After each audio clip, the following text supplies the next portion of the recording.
Halo Roni. Halo. Halo. Gimana kabar Pak Diki? Hai Bu. Hai Robert. Lensanya 470-nya enak bener. Bernard. Oh ya Pak. Aha. Is it much lighter? Lighter. Ya. Apa daripada ini? Sama bagus kok itunya, walaupun buatan Jepang. Oh ya. Well, good to know, Pak. Good to know. Good you like it. Is it much lighter, Pak? Lebih lighter daripada yang 2490 yang kamu pernah pinjemin. Udah pasti. Oh. But the colors and all are okay? Oke lah, kemarin saya foto itu cukup ini, saya masukin di SL Group, SL Group-nya di Leica juga, mereka juga komentarnya bagus-bagus. Good to know, Pak. Good to know. Okay. Selamat malam semuanya. Malam. Bu, apa kabar, Bu? Baik. Baik. Good to know. Kita mulai sekitar 2 menit lagi. Ini fotonya, ini pernikahan anaknya teman ini. Laki. Sama yang istrinya kan siapa tuh namanya? Bintang film, diver. Nadine, Bu. Nadine Chandrawinata. Oh, we have. Halo Anton. Hai. Halo. Apa kabar? Ude. Halo Tante. Apa kabar Ude? Baik. Pangganganmu masih laku terus. Oh. Kenal masakannya ya kayaknya. Untuk bisa berhitung mungkin 3 kali lipat lebih banyak daripada stoknya sekarang, mereka harus siapkan, mau tidak mau. Kita tidak tahu kalau itu datang berapa banyak kali.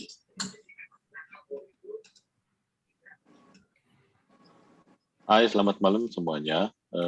Mungkin a few more minutes ya while we wait for other participants. Thank you.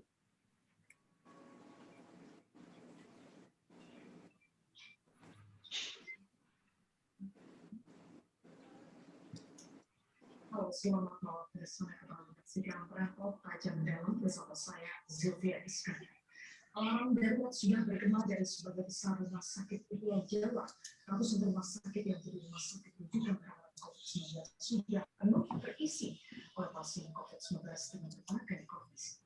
Antrian pasien terlihat di luar instalasi gawat darurat rumah sakit di daerah Suwondo Pati Jawa Barat selama 1 minggu terakhir. Sementara di lokasi rumah sakit di daerah Casbula Abdul Majid membuat tenda darurat di bagian IGD untuk menampung pasien yang terus berdatangan ke RD. Berhaya pasien COVID-19 yang kesulitan mendapatkan layanan medis, warga lain dengan kondisi kedaruratan yang sama gawat dengan pasien corona pun harus kesulitan mendapatkan ruang rawat.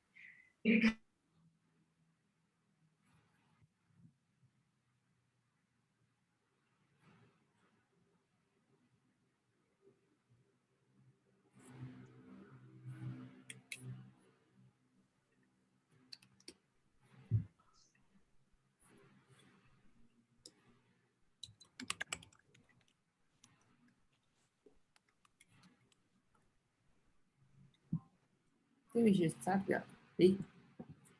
So we start? Yeah, I think we can start. Yeah. Okay. So selamat malam semuanya. Thank you very much. We have participants also from Malaysia, from Bandung, from Batam. Jadi terima kasih atas waktunya. Semoga continue to stay safe and healthy. Okay, so malam ini we have a special guest, pretty much a self-taught person in what he does, Mas Anton. Mungkin many of you would already know him, but those who doesn't, he basically is a self-taught music clip director, but in a very realistic way. I think he picked up his skills mostly learning by doing, and aside from that, he also has a social movement that he created since 2006. He's a photographer by profession, and we will have the opportunity to see some of his works and a short conversation with Ronnie today. So thank you juga Ronnie to host the session. So I will leave it to Ronnie and Mas Anton. Again, this session mostly will be conducted in Bahasa. So hopefully everybody is able to enjoy. Any questions, please leave it to the group. Leave it to at the chat, and then we will come to your questions in the middle or towards the end of the session. Thank you, everybody. Ronnie, thank you. Thank you juga, Mas Anton. I hope everybody enjoy. Thank you. Oke, selamat malam ya semua ya. Terima kasih udah hadir di edisi ketiga Talk Show Leica. Kemarin udah ada 2 edisi dengan Romi Perbawa sama Ike Bengce dari Singapura. Sekarang edisi ketiga kita kedatangan Mas Anton Ismail. Nah, kita akan bincang-bincang mungkin sedikit casual tentang bagaimana Mas Anton Ismail berkarya selama ini, bagaimana dia mulai. Nah, mungkin awalnya aku pengen nanya gimana Mas Anton ini memulai karir sebagai fotografer. Kan saya kenalnya Mas Anton bikin kelas pagi. Dulu saya pernah tuh bikin waktu baru mulai jadi fotografer, bikin acara kecil-kecilan di kelas pagi Jogja ya. 10 tahun lalu tuh kalau masih ingat. Sama Budi Darmawan. Yes. Ya. Nah, terus sekarang saya lihat banyak Mas Anton bikin video klip, kemudian melukis. Tapi saya mungkin teman-teman lain juga mungkin penasaran gimana awal karir Mas Anton gitu masuk ke dalam fotografi. Oke. Nah, ini tahun 92 nih ya. Saya pakai kaos Canisius, bukan berarti saya sekolah di Canisius, tapi itu mungkin harapan saya Canisius yang tidak pernah tercapai karena keilmuan saya tidak nyandak, kata orang Jawa ya. Dulu bapak saya selalu bilang, ya udah kamu tuh nggak usah macam-macam, kamu kan sukanya yang gambar-gambar aja, ya udah kamu gambar-gambar, dia bilang. Kamu menyesuaikan diri kamu aja, karena mungkin menyakitkan ya untuk mendengar orang tua yang tahu anaknya tidak mampu untuk seperti teman-teman yang lain pada saat itu, di mana mungkin nggak seperti sekarang, kayak apapun itu bisa dijadikan lahan pekerjaan, hobi itu. Nah, tahun 92 saya sekolah SMA di Jogja, dan di situ ada ekstrakurikuler memotret. Dan di situ saya dimodali oleh ayah saya. Kamera Pentax K1000, itu harganya masih ingat 450.000. Dan saya mulai memotret-motret di situ, kelas 2 SMA. Sampai saya kuliah. Nah, saya masih punya nih, kayak kemarin presentasi ini yang tersulit sebenarnya adalah saya kan harusnya ngasihnya beberapa hari yang lalu, baru kemarin saya ngasih itu. Mas Roni, Mbak Jacqueline, maaf ya, ini kayaknya saya harus ngumpulin karya saya yang lama biar teman-teman tahu. Nah, ini saya menemukan karya saya pada saat saya SMA. Itu Merapi ya, Mas Anton? Ini Merapi. Ini Merapi pas jeblok tahun berapa ya? Waduh, pokoknya tahun 92-an lah ini ya. Saya nggak tahu, dicek aja nanti. Saya seperti teman-teman yang lain, apapun saya foto. Kayak ada bunga yang di atas meja belajar pun saya foto.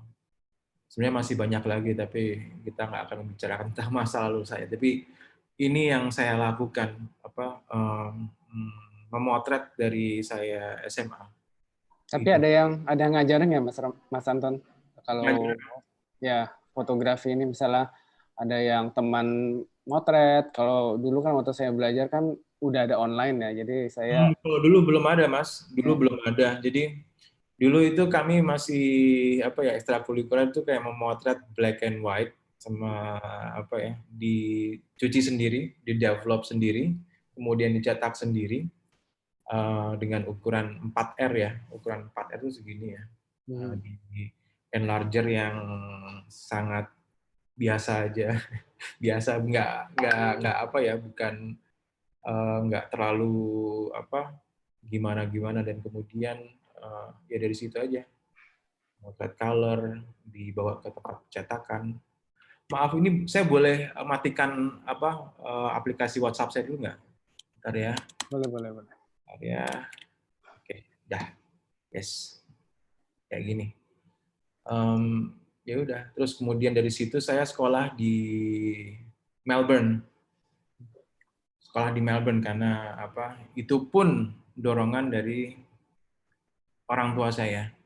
Kamu nggak usah apa mikir yang macam-macam. Kamu itu bisanya apa, sukanya apa, ya udah itu yang dipelajari. Itu yang menurut saya sih orang tua saya untuk ukuran zaman dulu ya itu cukup progresif kan. Walaupun orang tua saya itu seorang angkatan darat yang dia selalu bilang kamu jangan nggak usah masuk politik, nggak usah masuk tentara, nggak apa-apa gitu. Ya sebenarnya kayak yang kalau misalkan lo nanya pengaruh saya dari mana, itu adalah dari orang tua saya yang tidak tahu seni sama sekali, yang menjebloskan saya kepada dunia ini sampai sekarang. Itu Mas Roni. Oke. Tapi dari dulu memang udah fotografi ya, sampai akhirnya belajar ke RMIT ya.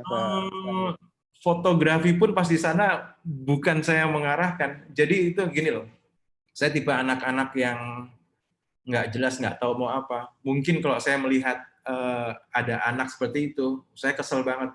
Ini hidupnya nggak tahu mau ngapain, nggak tahu arah hidupnya apa, pokoknya kerjanya cuman apa ya, main ke sana kemari, begadang, pinjam motor temen, nggak dibawa pulang semalaman, besok dimarahin, kayak gitu loh. Maksudnya kayak saya nggak tahu arah hidup saya. Gitu. Jadi pas sampai sana pun saya di situ ada namanya Foundation Studies yang belajar tentang semuanya tentang desain. Dan kemudian ada satu mentor saya namanya Mark Good, saya masih ingat. Ton, lu tuh kayaknya masuk ke fotografi deh. Wah enggak Pak, gue nggak mau. Gue maunya mempelajari semuanya. Sok tahu kan, anak kuliahan gitu kan. Gue mau belajar lukis, animasi, film, foto, semuanya mau gue libas. Gue pengen masuk media art, menggunakan media sebagai bidang seni gue, bidang ekspresi gue. Dan no. Dia bilang, lo masuk ke arah fotografi, dan arah fotografinya itu adalah advertising dan commercial. Oh damn, gue tuh sangat tidak setuju sebenarnya kan. Saya tanya kenapa? Ya, dia cuma bilang kayak gini, Ton, lo harus belajar disiplinnya dulu. Wah, kenapa? Karena everything is about discipline. Lo belajar teknisnya dulu. Ya. Dan dia bicara ke gue bahwa lo akan punya imajinasi yang sangat tak terbatas. Bagaimana nanti lo bisa merealisasikan semua imajinasi lo itu kalau lo tidak tahu tentang atau paham tentang teknis.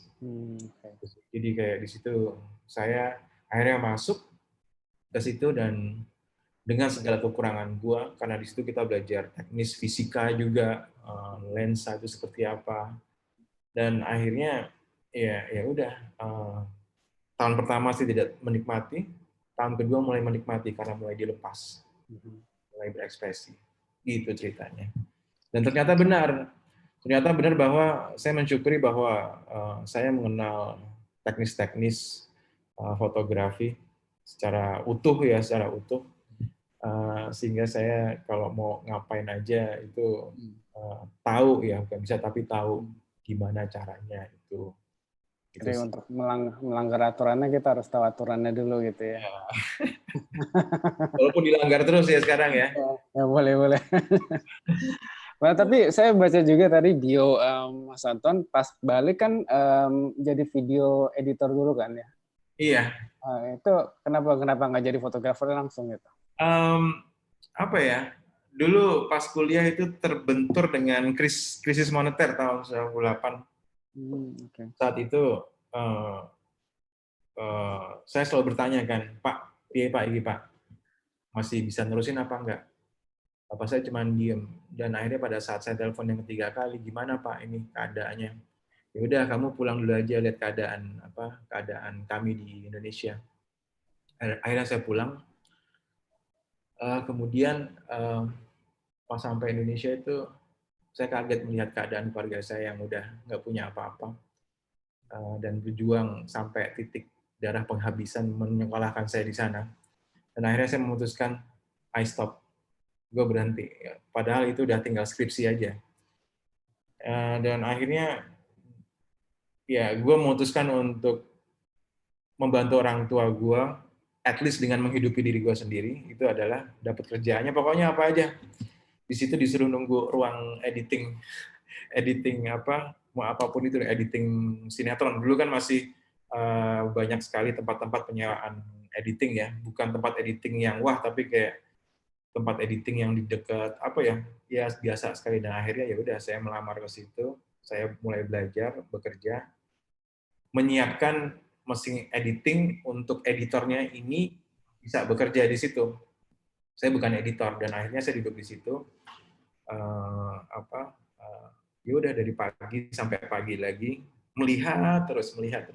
Nah, akhirnya saya mulai memegang keyboardnya, saya mulai melakukan cut to cut dan akhirnya saya bisa mengedit pas-pasan selama 2 tahun bekerja di situ. Gitu sih. Dan akhirnya sekarang tuh kepake kemampuan fotografi, kemudian kemampuan editing digabungin bisa jadi moving pictures gitu. Ada ininya ya, ada gunanya juga ya pengalaman itu. Iya betul. Ya, aku pengen bahas proses kreatif Mas Anton, tapi sebelumnya aku pengen tanya, kan itu video editing dilakukan untuk penghidupan ya. Nah, tapi mungkin masih melakukan fotografi juga pada saat itu. Inginnya begitu tapi enggak. Akhirnya tahun 2000 tuh saya bekerja ketemu seorang fotografer komersial namanya Sam Nugroho, dan kemudian ya udah deh Ton, lo kerja lah pokoknya, ikut bersama dia menjadi asisten. Kemudian ya kerjaan asisten tuh macam-macam semuanya, dari jagain lampu, gulung kabel, nyapu, udah pokoknya semuanya. Dan di situ gue belajar banget tentang bagaimana berkomunikasi, tentang service klien, berkomunikasi dengan orang lain, dan di situ pokoknya nggak usah malu bertanya. Ternyata keilmuan yang gue miliki secara akademik itu nggak ada apa-apanya dengan dunia pekerjaan yang real ya. Real, itu. Tapi pas masuk lewat jadi asisten Sam Nugroho, setelah itu kan mulai masuk menjadi fotografer jalan itu kan.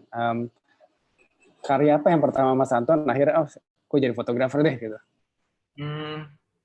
Karya gue pertama kali sebenarnya gue inget itu adalah tugas gue gue nggak dapet ya foto itu, tapi masih dalam print-printan ya, tapi itu gue inget foto itu adalah foto wayang sebenarnya foto wayang orang bule temen gue. Pas itu gue buat portfolio tapi gue cat pakai silver, gue cetak manual ya, color tapi manual, dan akhirnya dengan efek-efek manual juga, itu cukup itu sebenarnya mendapat grant dari tempat kampus gue, dan itu masuk ke Fotomedia, Mas Roni. Fotomedia yang mengkurasi itu Mas Davi Linggar. Oke, Davi ya. Itu pertama kali gue ketemu Davi Linggar. Itu pertama kali. Itu baru merasa, kayaknya gue jadi fotografer nih gitu. Iya, dulu kan sebenarnya kayak kalau nggak seperti sekarang ya, setiap orang bisa mempublish karyanya. Dulu pada saat masuk majalah itu kayak sebuah penghargaan untuk gua gitu loh. Jadi pada saat itu gua mempunyai satu kepercayaan diri untuk keep moving dengan walaupun belum ada duitnya ya. Itu. Merasa di jalan yang benar gitu ya, kayaknya. Betul. Kayak gitu. Nah, aku pengen masuk ke proses kreatif Mas Anton deh gitu. Di proses kreatif Mas Anton, apakah influence itu hanya dari fotografi aja, referensi atau dari film atau dari lukis? Karena saya juga lihat Mas Anton juga melukis ya sebenarnya. Iya, gue melukis. Sempat pameran juga ya. Iya, gue pameran, gue melukis. Dan nah ini sebenarnya kayak tadi kan gue cerita bahwa gue ditanyain guru gue, mentor gue, lu mau apa? Gue pengen media, gue pengen semuanya. Gue pengen semuanya. Dan mungkin baru sekarang itu bisa terrealisasi gitu, kayak mungkin kalau orang nanya, lu tuh ngerjain apa sih, Ton? Gue gak tahu, pokoknya gue mencoret, kayak membanting, memasak, menanam, mau apapun. Maksudnya tangan gue, pikiran gue tuh nggak bisa diam. Jadi motret, udah pasti motret ya, udah pasti. Gue melukis, gue menggabungkan coretan gue di dalam foto gue, semua gue kerjain, dan itu kayak sebuah keinginan gue yang dari dulu itu dipendam di kampus gue. Setelah keluar dari kuliah itu langsung keluar aja semua gitu. Tapi gue tidak menyesali pada saat itu gue belajar tentang fotografi komersial gitu loh. Jadi sebenarnya kalau orang nanya gue ngapain, I do everything visually. Karena kayak menurut saya sih visual itu jadi sebuah bahasa yang efektif untuk gue untuk menyampaikan pendapat gue. Ya walaupun gue sekarang mulai belajar menulis, membaca. Karena selama hidup gue dari gue TK sampai SD, SMP, SMA, gue mempunyai kesulitan dalam membaca. Ada beberapa orang kayak psikiater psikolog gitu, kayak gue, ini lo kayaknya ke arah disleksia deh kayak gitu.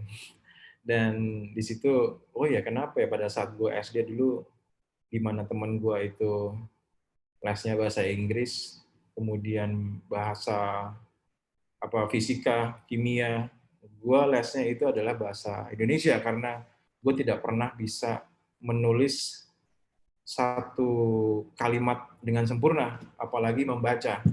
Kayak misalkan, gue sangat senang kalau misalkan teman-teman tahu kalau majalah Donald Bebek itu ya, udah gambarnya aja, itu dari situ. Makanya kayak itu menjadi kayak visual ini menjadi satu bahasa untuk gue yang cukup efektif untuk mengeluarkan pendapat gue.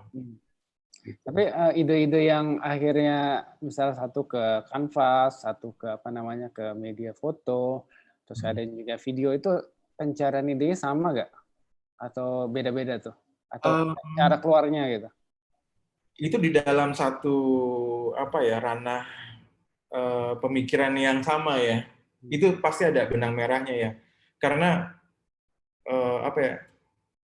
ya pertama kali pastilah gue tidak menyeleksi apapun yang hadir di dalam kepala gue dan apa yang gue keluarkan, tetapi setelah beberapa saat, setelah gue jentrengin, gue sebar semuanya, ratusan karya ini, ternyata ada satu benang merahnya. Kayak gue membicarakan tentang roots, keluarga, budaya, yang itu bisa dirangkum dengan gue membicarakan tentang edukasi sebenarnya.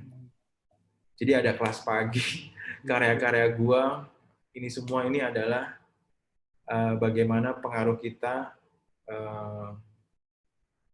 di antara orang-orang lain di sekeliling kita yang kita sebut rumah atau keluarga, di mana itu adalah awal dari sebuah edukasi pertama kali yang membentuk pola pikir kita.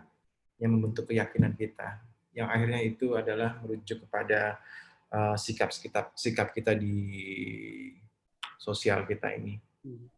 Gitu sih, Mas. Ya, kalau Mas Anton sendiri kan kalau orang banyak ya lebih banyak dikenal sebagai apa namanya fotografer ya, juga sebagian juga kenal sebagai apa bikin video. Ya. Sekarang juga mungkin sekarang gara-gara talkshow sekarang udah banyak tahu sekarang lukis juga Mas Anton gitu.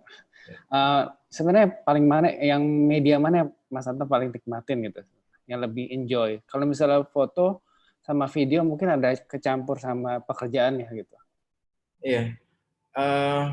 Enjoy, kalau enjoy itu melukis.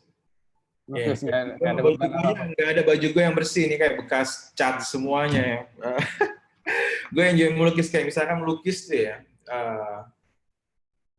pikiran gue, tangan gue nih ya, ini kanvas, langsung tanpa sebuah layer media, ya. Tapi kita tidak bisa menceritakan tentang momen. Kalau keunggulan dari foto itu adalah momen, ya kan. Tapi kalau melukis itu kayak satu hal yang, bayangin ya, gue selama 40 tahun itu terus mempersepsikan sesuatu dengan media, dan tiba-tiba kayak dengan layer kamera ini atau media kamera ini, dan tiba-tiba gue menggoreskan sesuatu di kanvas gue, dan pada saat gue menggoreskan itu, bayangin kayak saya tertegun aja melihat, gila ya, saya bisa melihat kayak bercermin gitu aja, Ron. Bodoh ini ya gue ya ternyata, senaif ini ya, dengan goresan gue yang naif, gue se-insecure ini ya, jadi kayak sebuah cermin. Lo nggak bakal bisa ngebohongin diri lo. Gila ya, sama ini gue seperti ini, dan akhirnya kenapa gue seneng kayak di sini, kayak gue mempelajari diri gue sendiri. Gitu, Ron. Mungkin kalau fotografi sama video karena ada trainingnya kali ada, jadi training teknis, jadi ketika kita memproduksi mungkin secara nggak sadar, ini yang saya alami juga ya, jadi kalau kita foto misalnya assignment, pekerjaan, oh kayaknya kayak gini nih yang harus gue lakukan itu. Tapi mungkin dengan lukis, kayaknya tadi kita sempat ngobrol, Mas Anton kayaknya nggak ada training yang khusus ya untuk lukis ya? Nggak ada.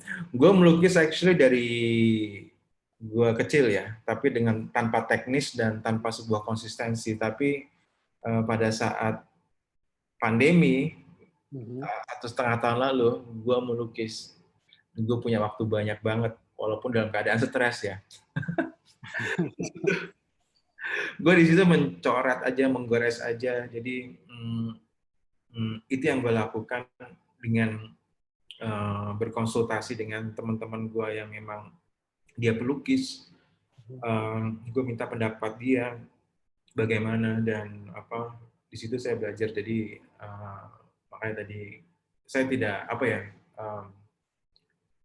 tidak takut untuk judgement orang, karena apalagi dilukis ya, tentang lukisan saya, karena it's pure dari gua, maksudnya kayak ya ini gua, dan gua nggak punya satu intensitas untuk gua harus berprestasi di sini atau apapun, walaupun beberapa kali diundang ke pameran di satu galeri bersama teman-teman pelukis yang cukup, oh gila dia ya, kok gue bisa masuk ya, dan akhirnya kebeli juga karya gue nggak tahu itu kayak dari mana, tapi ya itu yang terjadi. By the way, ini motornya pakai Leica SL2 ya, Mbak Jacqueline.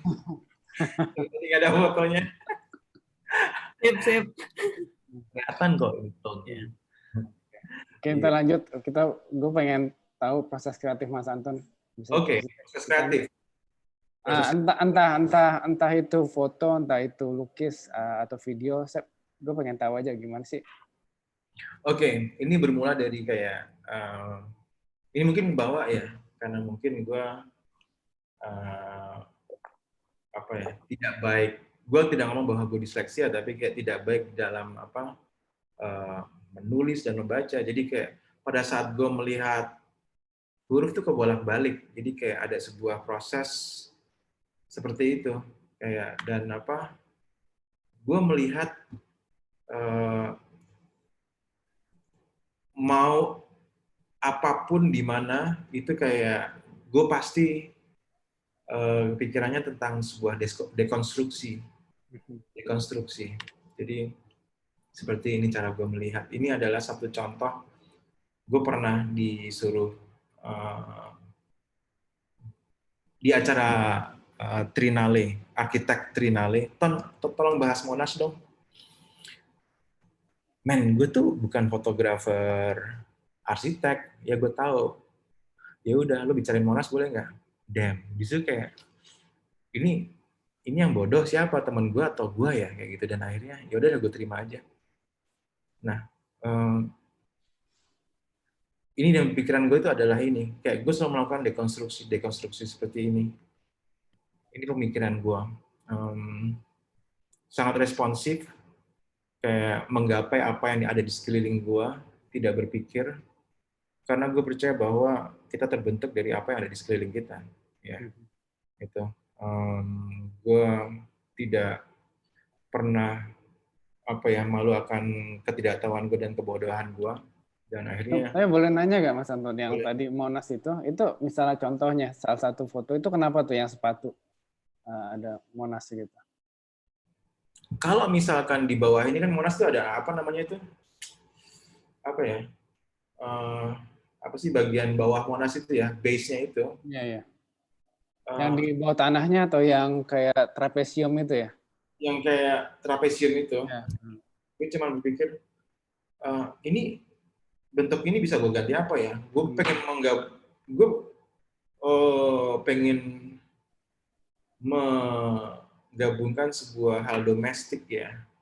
Gue pengen melihat Monas secara lebih dekat saja dari sisi hal-hal domestik yang ada di sekitar gue. Dan apa aja gue ambil. Ini sepatunya asisten gue, pinjam ya. Kalau bawahnya Nike gimana ya? Kalau bawahnya kaleng kerupuk gimana ya? Sebenarnya ini nggak semua ada ratusan gitu. Kayak sebuah brainstorming itu yang ada di kepala gue kayak gitu. Ini kemudian kalau ini gue balik-balik kayak gimana ya? Sebelah kiri ini kok kayak superhero ya? Bisa aja dia superhero ya. Yang tengah kayak tempat lilin ya. Yang sebelah kanan tuh kayak pohon mangga ya. Ya. Dan cara gue berpikir adalah kayak gitu. Cara gue berpikir itu adalah tidak berpikir, tetapi seperti anak kecil ya mendekonstruksi satu hal itu. Dan ini kebawa terus di dalam karya-karya gue. Gue sangat sering sekali melakukan sebuah kolase foto itu gue kolase, gue mencari arti lain, bentuk lain yang itu kayak cukup menarik ya, dan tidak pernah ada sebuah karya yang final. Karya yang kita lihat sekarang itu bisa berubah bentuk dalam waktu 2 tahun bisa berubah bentuk lagi. Dan ini cetak gue tempel-tempel. Ini pun kayak gitu, ya. Dan di sini kayak pembahasan gue itu adalah tentang pembahasan rumah ya, sebagai landasan edukasi kita. Ya, ini dari taplak meja yang sebagai memori gue pada saat gue kecil. Gue disuapi, di situ sebenarnya adalah nipple wanita, lambang bagaimana gue disuapi oleh air susu ibu, di mana menurut gue sih rumah itu adalah tempat kita didoktrin, tempat kita dimasukin satu paham itu dari orang tua kita. Tapi ide-ide yang liar seperti ini kan sebenarnya ide-ide yang tadi Mas Anton bilang kayak anak kecil, nah nggak ada batasannya gitu, apa aja dibahas gitu. Itu ya itu something very very nice ya to have gitu. Jadi nggak ada batasan dan no boundaries. Tapi kalau Mas Anton sendiri bahasnya sama sendiri aja atau ada teman-teman memang ada yang punya pemahaman? Gue paling membahasnya itu adalah ceritain dong tentang lu sama keluarga lu, kayak gitu. Jadi dari situ kayak sebenarnya cerita-cerita manusia lain itu teman-teman itu bisa ngasih amunisi gue untuk meneruskan dan mengembangkan konsep yang gue bangun itu. Dan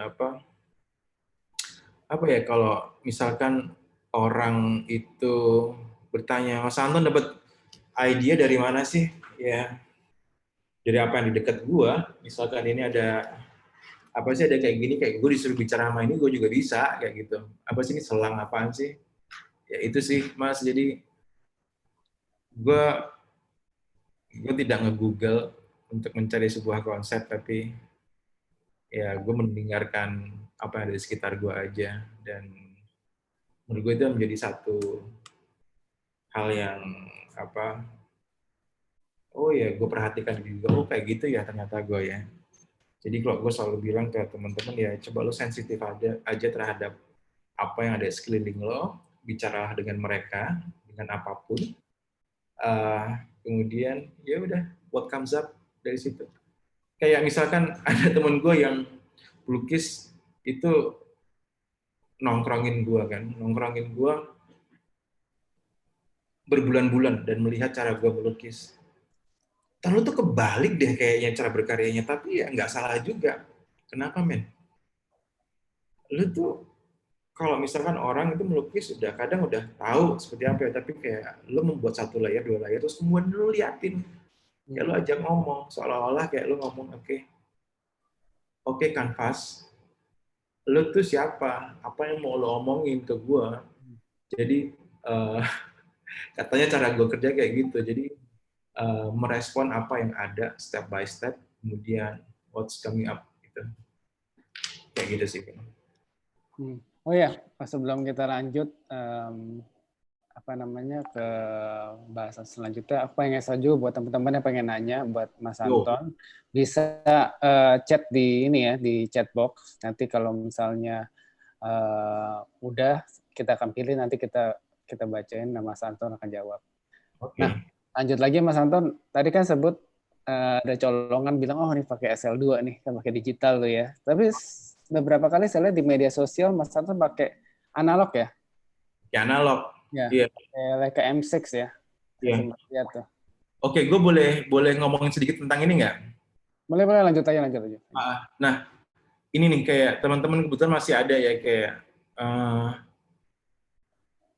ini adalah yang sebelah kiri ini adalah satu contoh bahwa kayak bagaimana gue mencari konsep itu, kayak ini adalah trigger gue, jadi gue bisa melakukan apa aja. Jadi gini nih, tadi gue bilang sebelum presentasi ini ada kayak gue ngobrol sama temen sama Mas Roni bahwa proses kita berkarya itu beda kayak gitu. Kalau Mas Roni mungkin turun ke jalanan ke real situation, tapi kalau saya itu saya harus membentuk keadaan ini, ya. Gue harus membentuk keadaan ini bagaimana dan apa? Gue terbiasa untuk membentuk dan yang gue pelajari itu, yang profesi gue adalah itu sebagai commercial photographer ya. Dan menurut gue sih sebenarnya tuh gue udah bosen loh kayak membentuk manusia. Seharusnya manusia tuh nggak harus dibentuk gitu loh. Menjadi dirinya sendiri, dan tapi itu pekerjaan gue seperti itu ya. Sorry Mas, yang tadi itu coretan berarti ya? Ini coretan di cermin, pokoknya pakai spidol. Aduh, gue pengen membuat si Nicholas jadi apa ya, gue pengen buat dia jadi sculpture. Jadi sculpture apa ya? Dan pas lagi brainstorming gitu ya? Pas lagi brainstorming, dan di situ kayak ya namanya juga ada Nicholas sudah pakai baju, gila, shit man. Maksudnya kayak gue harus nge-trigger diri gue dengan cepat ya, kayak gini. Oh, ini pas hari motretnya? Pas hari motret, 5 menit sebelum gue cekrek. Jadi kayak gini. Gue membentuk sebuah bentuk, kemudian itu langsung di kepala gue udah langsung ke dekonstruksi. Tok kayak gitu. Gue men-trigger dengan gambar ini aja. Gitu. Interesting. Ya. Ini pun gue dapat tugas untuk memotret fashion, tapi akhirnya gue memilih untuk tidak menyelesaikannya. Ya udahlah, seperti ini saja. Kenapa tuh, Mas Anton? Karena gue bekerja di komersial dengan satu hal yang namanya perfection, and I'm tired about it. Itu aja deh. Gue capek dengan itu. Dan akhirnya ya di sini gue berhenti. Ini kayak proses-proses gue mendekonstruksi lagi. Dan apa ya? Gue sering memperhatikan proses gue bekerja dan akhirnya gue stop sebelum itu final dan merekod semua pemikiran gue di dalam bekerja dan kebodohan gue, spontanitas gue di situ, gitu. Dan saya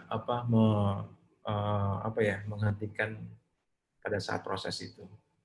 Karena gue selalu percaya bahwa kayak misalkan banyak teman-teman yang nanya, Mas Anton, gimana kita membuat sebuah karya yang kreatif, ya, udah basi ya menurut gue sih sebenarnya. Tapi memang pertanyaan itu selalu terjadi ya. Gue selalu bilang ke teman-teman bahwa menurut pengalaman saya, lu jangan berpikir jadinya bagaimana, maunya kayak gimana, tapi cobalah berpikir tentang lakukan sebuah metode-metode yang kreatif, lakukan sebuah proses-proses yang kreatif. Itu pasti akan hasilnya nggak usah dipikir, pasti itu akan jadi satu hal yang menarik dan kreatif ya. Malah saya lebih mementingkan proses-proses berpikir, metode-metode pengkaryaannya seperti apa, metode-metode research-nya bagaimana, itu akan menghasilkan final yang juga linear dengan proses-prosesmu. Sebenarnya aku ada pertanyaan tadi yang masih penasaran sama yang coretan-coretan Nicholas itu. Itu kan dilakukan 5 menit sebelum foto dia ya. Ya. Mas Anton lebih senang reaktif seperti itu atau lebih senang planning lebih lama gitu? Kayaknya nanti gue foto kayak gini deh gitu. Gue lebih senang planning lebih lama. Tapi ada celetukan. Sebenarnya dari klien udah tahu maunya apa, terus kemudian dia lihat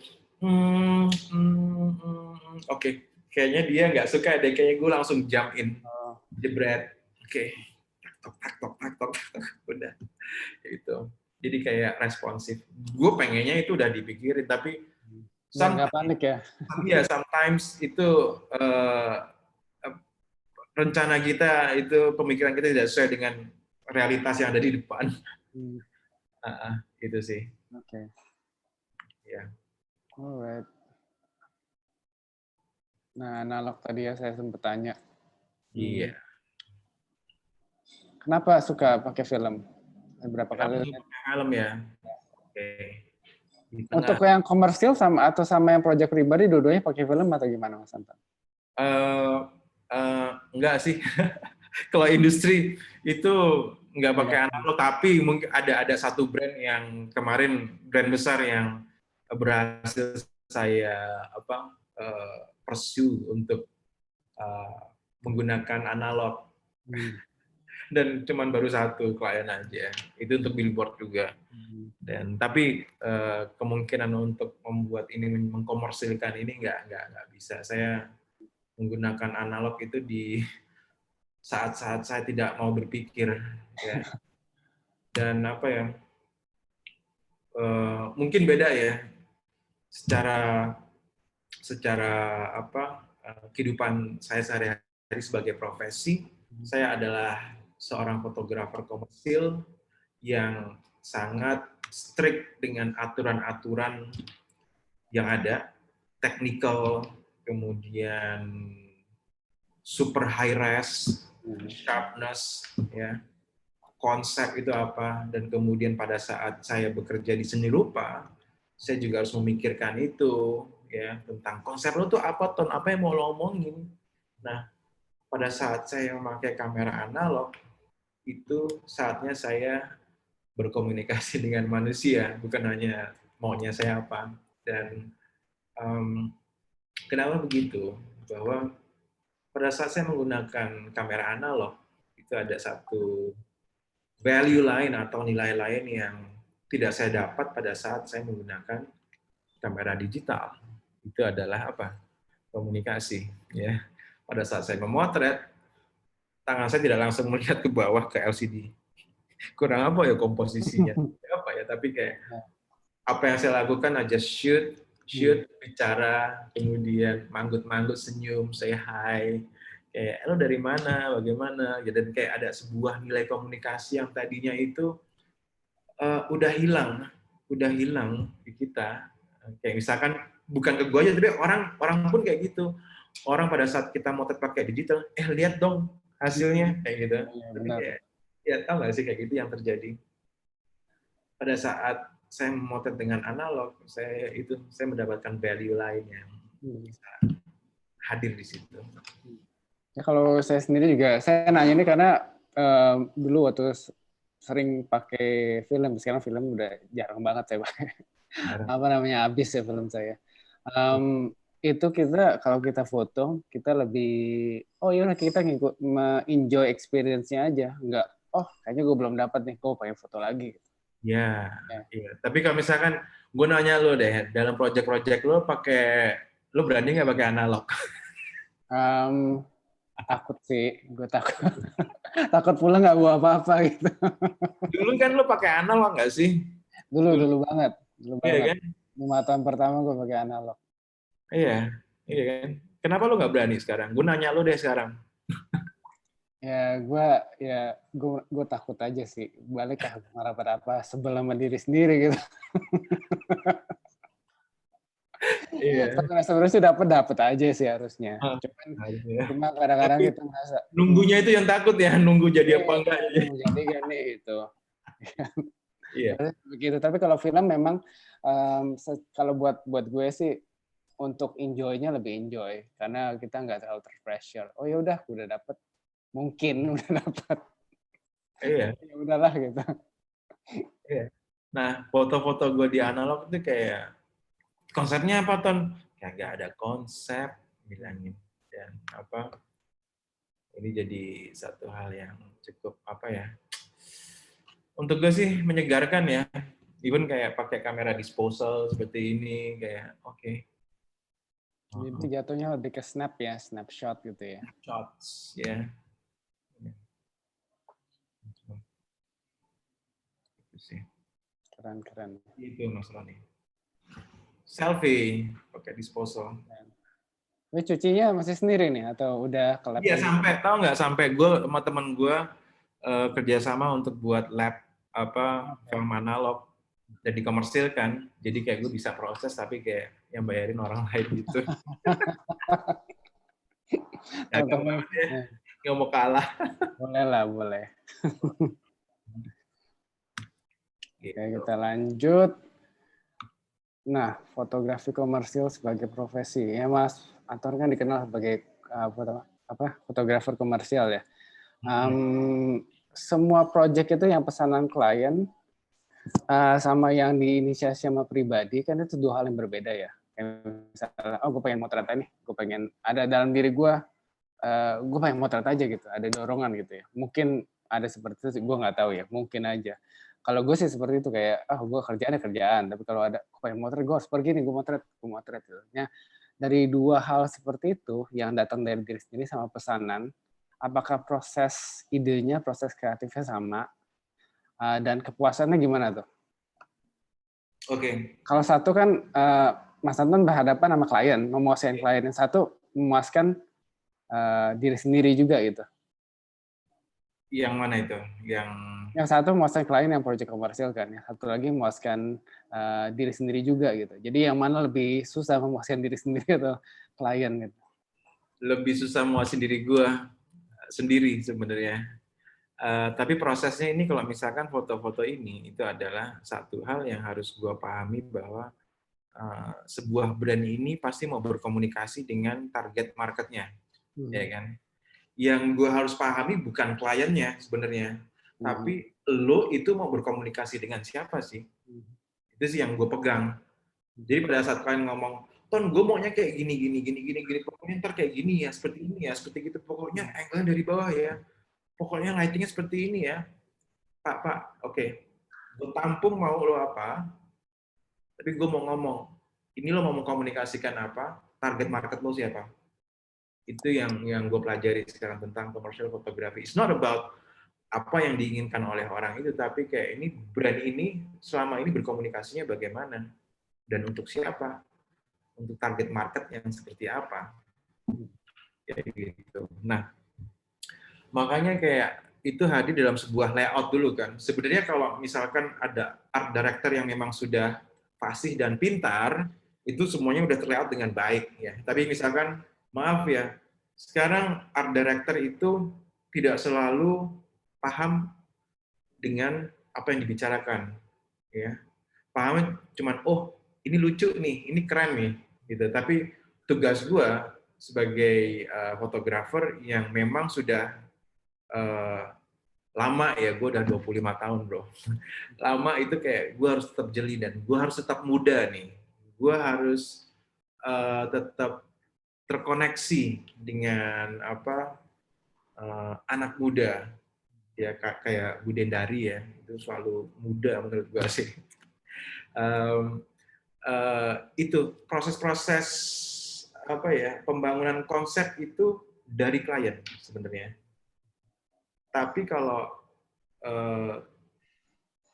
untuk proses kreatif untuk diri gue, itu semua dari gue. Nah, tapi kreatif yang disodorkan dari klien ini, tugas saya sebagai seorang fotografer, bagaimana nge-boost up layout dan idea ini menjadi satu hal yang lebih tajam lagi. Pengen nanya foto yang tadi itu yang ngeliat ke bawah dari atap itu. Itu foto komersil juga? Ini adalah salah satu scene yang dari commercial TV. Oke, still dari video berarti ya? Bukan, still dari video. Dan ini bukan salah satu scene. Dan ini gue baru ganti set, terus kemudian baru nunggu bosan mereka. Tadi gue mau tanya soalnya kok kayaknya beda banget sama rasa taste komersil di sini kok bisa gitu. Iya karena ini bukan komersial makanya. Kayak gini baru mau tanya. Kayak gini nggak diterima, tapi sebenarnya ini satu image yang cukup kuat ya untuk gue, dan damn ini kayak makanya loh kayak sesuatu itu tidak harus diatur gitu, dan yang ada rasanya foto ini sebenarnya. Kehilangan kita atau gua sebagai seorang fotografer komersial itu adalah kita ingin selalu menjadi Tuhan, gitu loh. Yang kayak kita ingin selalu membentuk manusia, kita ingin selalu mengkomposisikan. Karena gue inget kayak gini, kayak ada mentor gue bilang kayak gini, dia bertanya ke gua, oke, kenapa kalian masuk fakultas fotografi? Wah, semua bilang karena gue cinta fotografi, karena this is my passion, karena ini adalah kesenangan gue. Terus profesor itu, mentor gue bertanya lagi, oke, gue tanya sekali lagi, kenapa lu masuk fakultas fotografi? Dan mereka menjawab hal yang sama. Kemudian profesornya bilang kayak gini, oke, gue tahu semua masuk lo seperti itu. Ya, gue cuma mau ngomong satu kalimat, lo hati-hati pada saat lo masuk dan belajar tentang fotografi. Kenapa? Lo semua seneng kan cinta fotografi kan? Lo menikmati fotografi kan? Iya. Sesaat kamu masuk dan belajar tentang keilmuan ini, saat itu kamu tidak akan menikmati fotografi seperti sedia kalanya. Kamu tidak akan berpikir seperti anak kecil, kamu akan mulai berpikir tentang komposisi, lighting, sudah banyak kayak hal kayak gitu. Sama kayak teman gue yang pada saat ngajarin gue melukis. Tan, lo masih membuat lukisan. Apa yang gue harus lakukan? Melukislah. Itu kena banget di gue. Jangan membuat lukisan, tapi melukislah. Jangan membuat foto atau memotretlah. Jangan membuat gerakan, tapi menarilah. Gitu. Itu yang gue pahami dari teman-teman gue. Nah, gue pengen nanya juga, tadi kan sempat ceritain gimana tadi proses negosiasi sama klien ya. Oh, kita ini, kemudian Mas Atman bilang target marketnya apa gitu. Pernah gak sampai,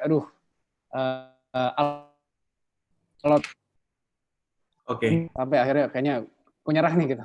Kayak ini berat banget nih. Setiap saat, bro. tapi semakin lama-lama kesini kayak itu terseleksi, bro. Terseleksi klien-klien yang hadir. Jadi cara gue tuh banyak sekali untuk membuat mereka yakin. Contohnya pernah ada satu klien yang cukup memaksa untuk membuat sebuah tone color sedemikian rupa yang menurut gue itu nggak masuk ke tren sekarang, ya kan?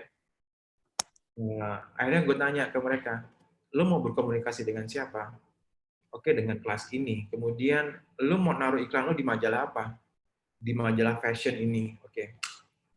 Dan akhirnya gue sengaja mencetak layout itu satu dengan tone color yang dia inginkan, satu dengan tone color yang menurut kami dan menurut teman-teman yang lain itu sesuai dengan apa yang ingin dikomunikasikan. Dan akhirnya gue beli majalah fashion itu dan kemudian gue selipin di dalam dua-duanya di halaman yang berbeda. Dan akhirnya coba lihat, oke, satu punya dia dan kemudian satu punya kami, gitu loh. Yang akhirnya dia memilih yang punya kami. Jadi gini, bukan dia yang salah, tapi kadang kita untuk menilai sesuatu itu kita harus membandingkan ini dengan siapa, gitu loh. Kayak misalkan gue bisa dibilang hitam, kenapa? Karena ada orang putih di sebelah gue, bisa aja kayak gitu. Karena gue di sebelah Loron, maka gue dibilang hitam. Tapi kalau misalkan gue di sebelah teman gue yang lebih gelap dari gue nggak terlalu hitam. Jadi kayak menurut gue sih comparison itu adalah penting untuk gue. Oke. Ya, caranya kayak gitu. Nah, proyek apa yang paling menantang sebenarnya dari selama ini yang komersil? Yang gue ini challenge banget tapi gue seru banget ya gitu. Nah ini nih ngedirect anak kecil. Yang ini? Lah iya, disuruh ini nggak mau, disuruh itu nggak mau, ya udah mereka maunya apa, ya kan? Ngedirect anak kecil gitu. Tapi yang ngedirect Mas Anton sendiri? Oh iya, benar. Ngedirect itu tidak selalu pointing finger atau berucap ya. Ternyata ngedirect itu ternyata juga membuat sebuah keadaan sehingga mereka melakukan apa yang harus dilakukan. Jadi kita menyiapkan tempayannya, ruangnya. Gimana nyuruh anak untuk bermain? Ya udah, kasih mainan yang dia suka. Akhirnya dia bermain. Hal kayak gitu sih contohnya. Supaya ada natural reflect-nya dari anak-anak itu ya. Bagaimana anak ini biar fun ya? Oke, kita anak ini minta makan ini, oke. Gimana Pak kalau misalkan kita anaknya bukan makan, tapi memasak, main-main di dapur, dan ada makanan di situ. Lo yakin ini akan natural? Gue yakin. Kenapa? Karena anak-anak suka main tepung. Ya udah gue kasih tepung aja udah. Udah terserah dia mau ngeleletin ke ibunya, ke kakaknya, ketawa-tawa terus. Jadi ya something like that, menciptakan sebuah keadaan. Oke. Gue juga sempat lihat di gue mulai bisa memasukkan kayak paham gue tentang membentuk itu udah gue kurangin, tapi kayak memfasilitasi dan biarlah karakter orang ini yang hadir gitu. Biar keluar secara natural ya. Iya. Ya, tadi gue sebenarnya pengen nanya karena kemarin sempat lihat sekilas video klip yang yang tiga orang cewek itu ya. Oh, Marenjola. Ya, Marenjola. Terus kayaknya Mas Anton sempat ada behind the scene-nya kan, terus kayak mukul-mukulin pemerannya gitu kan ya. Itu juga bagian dari itu kali ya, untuk menciptakan sesuatu yang real. Iya, betul. Walaupun mukulnya nggak beneran gitu. Mukulnya nggak, tapi kayak gue menoyor aja kayak. Menoyor. Gitu aja. Itu. Oh ya, Jacqueline ini pakai Leica ya. Ini komersil ini pakai Leica ini. Ini warnanya nggak usah banyak diapa-apain, udah jadi. Ini SL2 ya? SL2. Keren. Boleh ya promosi ya. Boleh. Tapi ini nggak pakai lighting ya? Atau pakai lighting? Satu lighting untuk kick dari belakang gitu aja. Biasanya tim produksi gini berapa banyak orang sih, Mas Anton? Kenapa? Berapa banyak orang sih kalau tim produksi kayak gini untuk advertisement? Tergantung dari 10 sampai 50. 10 sampai 50 ya. Bisa terlalu banyak ya. Hmm. Kalau untuk TVC aja mau kita jalankan ke depan tuh cuma 10 orang. Oke. Harus berjarak ya. Oke. Karena ini ya, karena polusi berjarak ya. Kalau misalnya biasa aja, misalnya nggak ada sebelum COVID, Ya sampai 50-an. Tapi menurut gue sih gini loh. Sekarang nih sebenarnya ya, ini kita kebanyakan orang nggak efisien gitu loh. Maaf ya, kayak kita seharusnya udah mulai berpikir efisien ya. Berpikir efisien dan kayak kerjaan kayak lo itu enak banget bro, kayak oke, buat satu kamera, jalan-jalan kemana, sedih, cepat. Gue ngiri sama lo bro. Itu jadi kita nggak sih? Kayak malah itu bisa kita lebih luas berkomunikasi dengan orang lain, kayak apa ya? Kadang gue pengen mengkoreksi pola kerja teman-teman dan diri gue sendiri di advertising ya. Sebenarnya kita harus bekerja lebih efisien lagi. Toh ini kita bisa ya, hikmahnya dengan pandemi itu kayak kita mencari cara bagaimana tetap bergerak dengan teamwork yang lebih sedikit, itu bisa juga kok ternyata. Oke.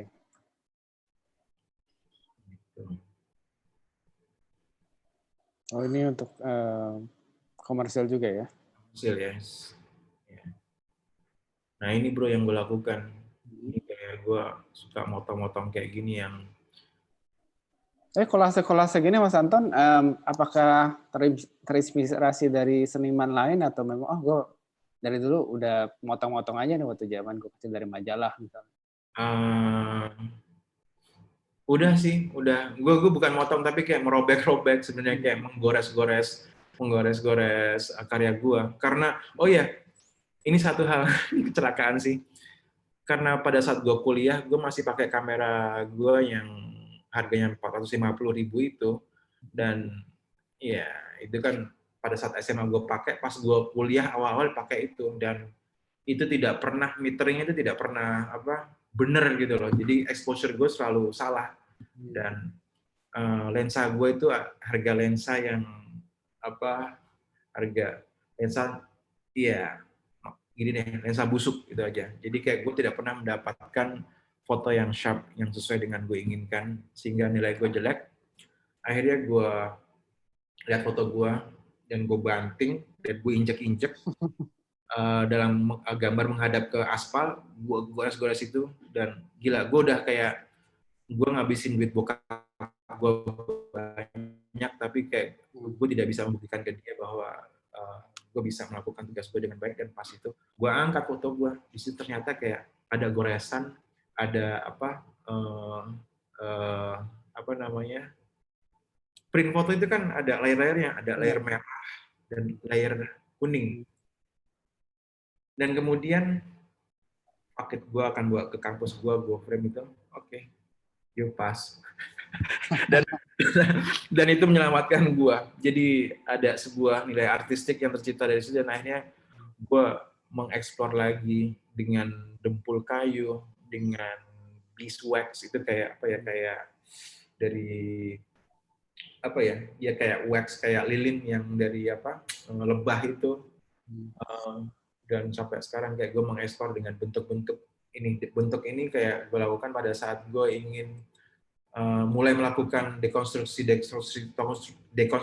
itu sih.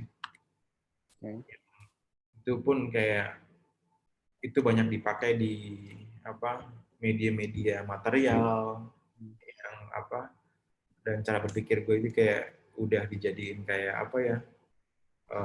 pola panggung konser itu. Kanan tuh foto apa tuh Mas Anton? Yang kanan ini kayak hasil karya gue yang diaplikasikan ke sebuah. Oh, yang dari kiri ke tekstil ya? Yes. Gitu. Itu sih. Oke, cool. Nah ini. Nah, visual diary ini yang jadi buku pada akhirnya? Ya, ini kayak gue selalu punya kebudayaan untuk menulis apa aja, melakukan apa aja di buku gue. Apa Ya. aja nih tulis tuh Mas Anton? Apapun, mungkin gue sendiri pas gue lihat, gue juga Nggak ingat. tahu gue nulis apa. Ini pas gue ngapain sih? Ya. Dan somehow itu kayak itu butuh pengendapan kan pada saat sebulan lagi atau 3 tahun lagi lo buka. Kayak apa ya? Itu ada sebuah pengendapan ya. Kayak jadi kayak itu satu hal yang sangat berharga. Gue pernah berpikiran ini kayak mungkin ya. Gue endapkan, gue artikan lagi di tahun berikutnya. Gitu. Kayak bisa ya gue nulis kayak gitu ya gitu. Iya. Berarti buku notesnya baik banget dong nih. Banyak banget. Banyak banget. Kayak ilmu biru di Jakarta, kayak gue tulis tahan nafas. Gila, gue nggak kuat ya tahan nafas. Gila di Jakarta kayak hampir mati. Gue gila Jakarta. Responsif aja. Oh, jadi saat itu ketika berpikir langsung ditulis ya? Iya, langsung ditulis. Ini kayak pemikiran kolase dekonstruksi itu kayak gue terapkan di portofolio juga. Gitu. Di sini kayak sebuah karya yang hadir di Jakarta Biennale waktu itu tentang mimpi Jakarta. Itu sih. Kelas pagi. Ya, mungkin masuk ke kelas pagi. Sebenarnya saya kenal Mas Anton tadi waktu sebelum kita mulai aku sempat ngomong ya. Bukan Mas Anton, ketemu Mas Anton pertama kali di Jogja justru waktu di kelas pagi Jogja. Dan gue nggak berani negur lo. Dulu lu salah ngenalin gue. Jadi ini kok Budi ya. Terus gue mirip.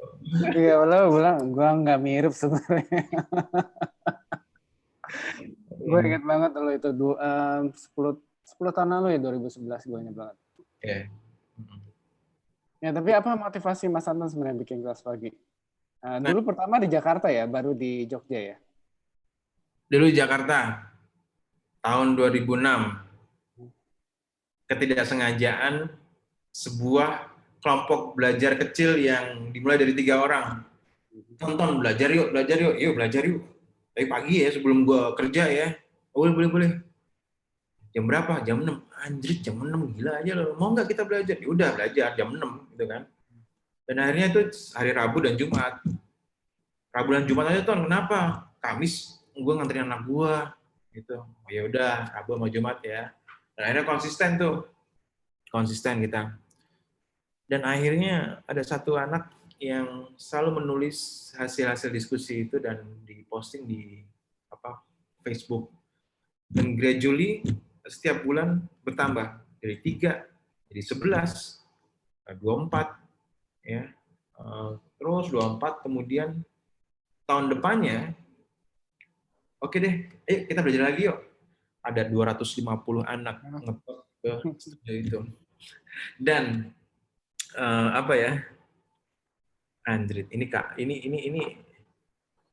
it's not a blast, tapi it's ini karma deh kayaknya gitu. Once you start you cannot stop. Ya, jadi itu adalah sebuah ya gue mulai dengan ketidaksengajaan gue dan akhirnya itu ya terus bergulir sampai sekarang. Tapi dulu tempatnya udah di Tertai Space. Sudah tempat Thai Space di Kebayoran Lama, kontrakan di mana pada saat hujan pasti banjir, Bronx banget. Kemudian ya itu.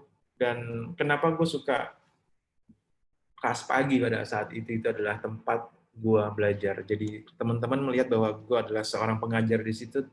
Sebenarnya enggak. Sebenarnya gue belajar banyak dari teman-teman semua di situ.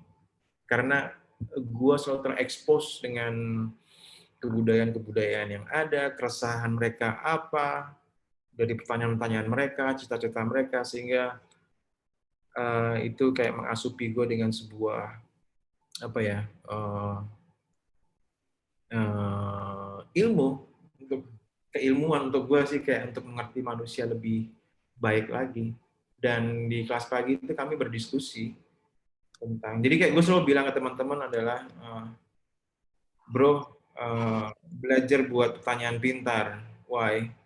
Karena kalau lo udah bisa membuat pertanyaan pintar, lo akan mendapatkan jawaban pintar. Gitu. Kalau lo bertanya hal bodoh, lo akan mendapatkan jawaban bodoh. Jadi kayak di situ kita melatih diri kita untuk bertanya terus, dan lama-lama itu sebuah pertanyaan yang pintar itu. Itu sih, Mas Bro. Terus kemudian kenapa akhirnya bikin di Jogja juga dan kemudian di Papua dan Kediri ya, ada juga ya? Ya, Jogja itu adalah kota kedua saya, di mana saya berasal dari Jogja, dan di situ ada satu rumah dan ada kawan yang memang, ayo kita jalanin yuk, dan kami sering ke sana juga, jadi kayak itu cukup kayaknya bisa dari Jogja, karena juga respon teman-teman dari Jogja yang pengen ada kelas pagi di Jogja itu cukup tinggi.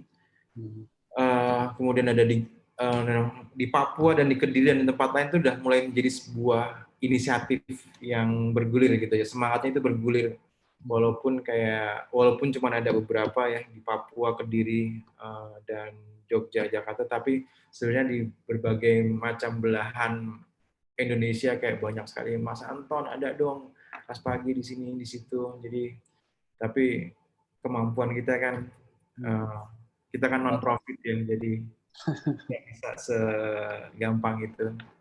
Harus dipertanggungjawabkan juga sebenarnya. Yang gue ingat sih sebenarnya kalau yang di Jakarta gue pernah datang ya sebenarnya sekilas gitu. Itu kan lebih sangat komersil ya, lebih ke fotografi komersil. Terus sedangkan kalau yang di Jogja waktu gue datang lebih ke dokumenter gitu. Yes. Jadi setiap kota itu memiliki karakternya masing-masing ya. Kalau di Jakarta memang komersil ya. Pada saat saya aktif mengajar, ya. Tetapi sekarang itu kayak lebih bervariatif, lebih ke storytelling. Kita sekarang pengen membuka tentang pendampingan membuat portfolio, itu. Dan kami sekarang melakukan pertemuan-pertemuan yang compact, ya. Bukan 1 tahun tapi kayak 1 bulan. 1 bulan, tapi fokus. Ya. Yes, itu. Ya, dan kenapa ada kelas pagi di dalam situ, kayak di dalam kelas pagi saya selalu bertanya ya, kenapa ya mereka udah dikasih kebebasan tapi mereka kok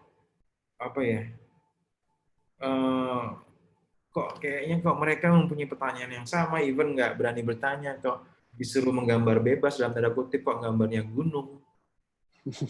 Dan salah, ternyata pas saya jalan-jalan ke Wonosobo, pantas saja depan sekolah itu selalu dikasih doktrin gunung kayak gitu kan, jedier kayak gitu. Dan adanya kelas pagi bermula dari satu ketidaksetujuan saya tentang sistem pendidikan di Indonesia, yang pada saat itu orang tua saya bilang, "Tan, never complain." Ya. Terus gue harus kayak gimana? Ya lo berada di dalam sistem edukasi Indonesia, Tom. Dan yang lo harus lakukan, kalau lo nggak setuju, jangan komplain, tapi buatlah sistemmu sendiri. Buktikan bahwa kamu melakukan sistem edukasi yang menurut kamu benar seperti apa. Dan makanya ada kelas pagi. Dan akhirnya gue tahu, ternyata damn, it's not that easy, bro, untuk bisa membuat satu edukasi yang merata untuk semua. Ternyata pada saat gue ke Papua, banyak sekali satu obstacle yang terjadi, bahwa kayak gue baru tahu bahwa teman-teman di Papua itu mereka rajin kerjain PR, tetapi pada saat disuruh presentasi nggak ada yang maju, nggak ada yang bertanya. Pada saat dipaksa untuk presentasi, si anak ini ngumpet di belakang anak yang lain. Terus kita gali kenapa? Ternyata kesukuan mereka sangat tinggi. Mereka tidak ingin terlihat lebih rendah di suku yang lain. Jadi itu masalah edukasi itu bukan tentang edukasi aja, tapi tentang kultur bangsa Indonesia kita.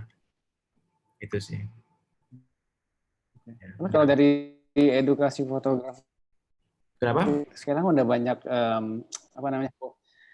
tentang edukasi di fotografi Indonesia sendiri. Menurut Mas Anton, apa sih yang jarang ada gitu? Kalau sekarang kan mungkin teknis sudah ada, khusus fotografi apa namanya komersil juga udah ada, banyak workshopnya, lighting udah ada, segala macam yang teknis udah ada. Tapi yang kurang sebenarnya apa sih? Yang kurang ya. Iya. Sebenarnya sih kayak yang kurang ini adalah pembangunan karakter fotografer yang dimulai dari keyakinan dia kayak gitu. Sekarang menurut saya sih identitas ya, kayak apalagi sekarang banyak sekali fotografer ya, kayak ya kalau gue melihat sih yang kurang itu adalah bagaimana edukasi untuk yakin dengan diri lo sendiri sih, itu sih. Jadi kayak kita semua ingin menjadi orang lain kan. Ini keren, itu keren. Orang selalu menceritakan cerita orang lain. Kenapa lo nggak menceritakan diri lo sendiri? Dan sebenarnya bukan permasalahan, ya bukan tentang edukasi fotografinya, tetapi tentang manusianya itu sendiri. Dan gue tertarik akan mengulas hal-hal itu. Dan mungkin di kelas pagi bungkusnya itu adalah fotografi ya. Tapi di dalam kita itu sangat menggali masing-masing pribadi kita, diskusi, mempertanyakan banyak hal tentang keberadaan kita. Gitu. Mungkin kayak arogansi dalam karya kali ya, bukan lewat sikap kali ya. Jadi arogansi lewat karya.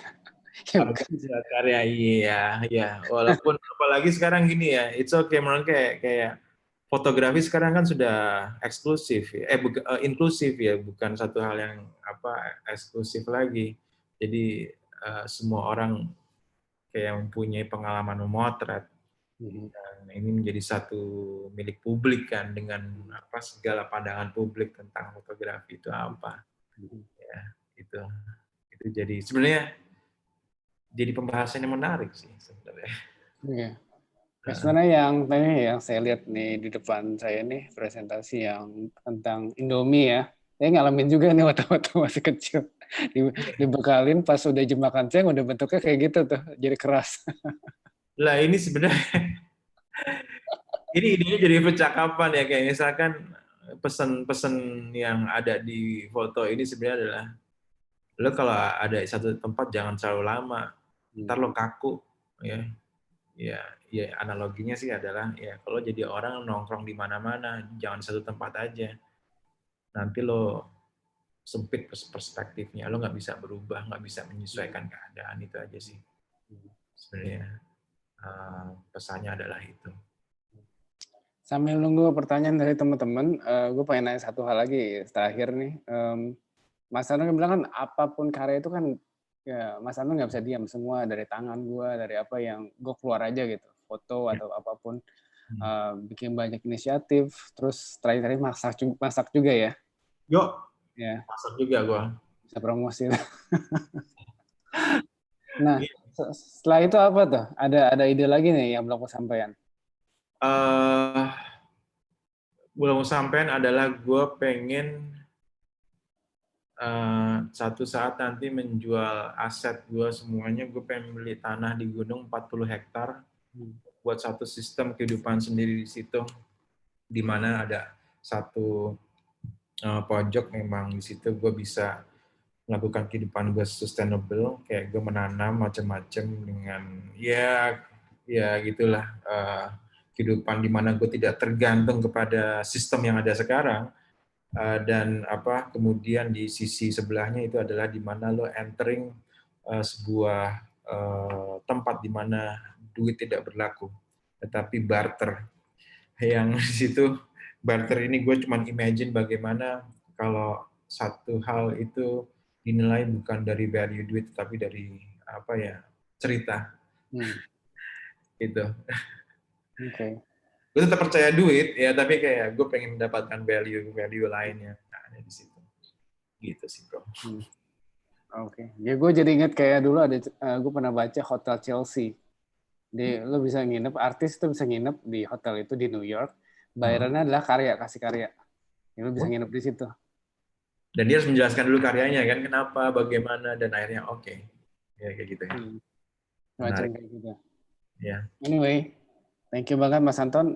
Kayaknya mungkin pada ini nih, malam-malam nanya. Ya. Ada yang nanya. Gue tunjuk ya. Coba Mas Anton kalau mau tunjuk. Oke. Di sini ada Catur Wiguna, Rio Rahmat, Helmi, Syafa. Silahkan bertanya apapun. Silahkan bertanya. Apapun yang tidak harus di dalam presentasi ini pun nggak apa-apa ya. Silahkan. Karena tujuan dari workshop ini adalah diskusi. Dan mungkin saya juga bisa menunjukkan dari pertanyaan itu nanti ada satu gambar lain atau pengen tahu apa, monggo silahkan. Oh, ini ada yang nanya nih dari Syafa. Tips supaya konsisten berkarya apa sih, Mas Anton? Gitu. Damn, mana Syafa, muka lo mana? Mungkin kabur nih kayaknya. Boleh nggak dia kayak gue lihat mukanya dia Syafa, lo bertanya deh ke gue, oke? Maksudnya bagaimana biar kayak apa? Gue bisa ada sebuah komunikasi yang menarik. Syafa. Mana ya? Hai Syafa. Ya, halo Mas. Ya. Ada. Jadi mau tanya tips biar konsisten terus. Kan misalkan kita lagi mendalami foto nih. Terus biar apa? Biar bagus kan, maksudnya latihan terus gitu kan. Maksudnya biar banyak ide-ide lain gitu kan, kita harus konsisten juga kan. Tuh tipsnya gimana sih? Kadang kan suka males atau lagi nggak ada ide gitu.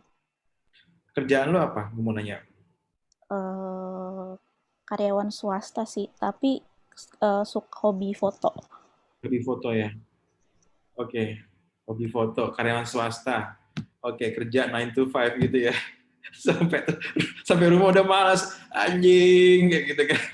Lagi di rumah aja kan, jadi kan nggak sampai jam 5, kadang sampai malam juga gitu sih. Oke. Yang lu suka foto apa? Biar gue tahu nih, lo suka foto tuh kayak gimana dan apakah lu punya satu project tertentu atau lu cuma hobi doang? Foto macem-macem sih sebenarnya yang ada di sekitar gitu, kayak di rumah misalkan pelihara kucing juga kan, jadi suka foto-fotoin kucing gitu. Terus kalau lagi di jalan kadang kayak ada momen apa gitu pasti difoto sih gitu.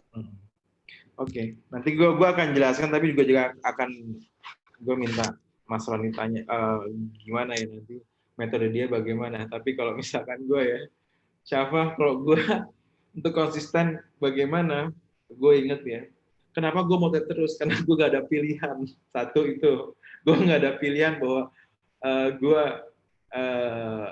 harus melakukan hal yang lain, ya kan? Satu itu. Gue konsisten sejak gue punya istri sama anak. Tanggung jawab itu. Jadi, nah, gue tuh orangnya sebenarnya kayak nggak disiplin ya, tapi to be honest, gue terselamatkan dengan apa? Ini hobi gue, bisa gue cuman ini.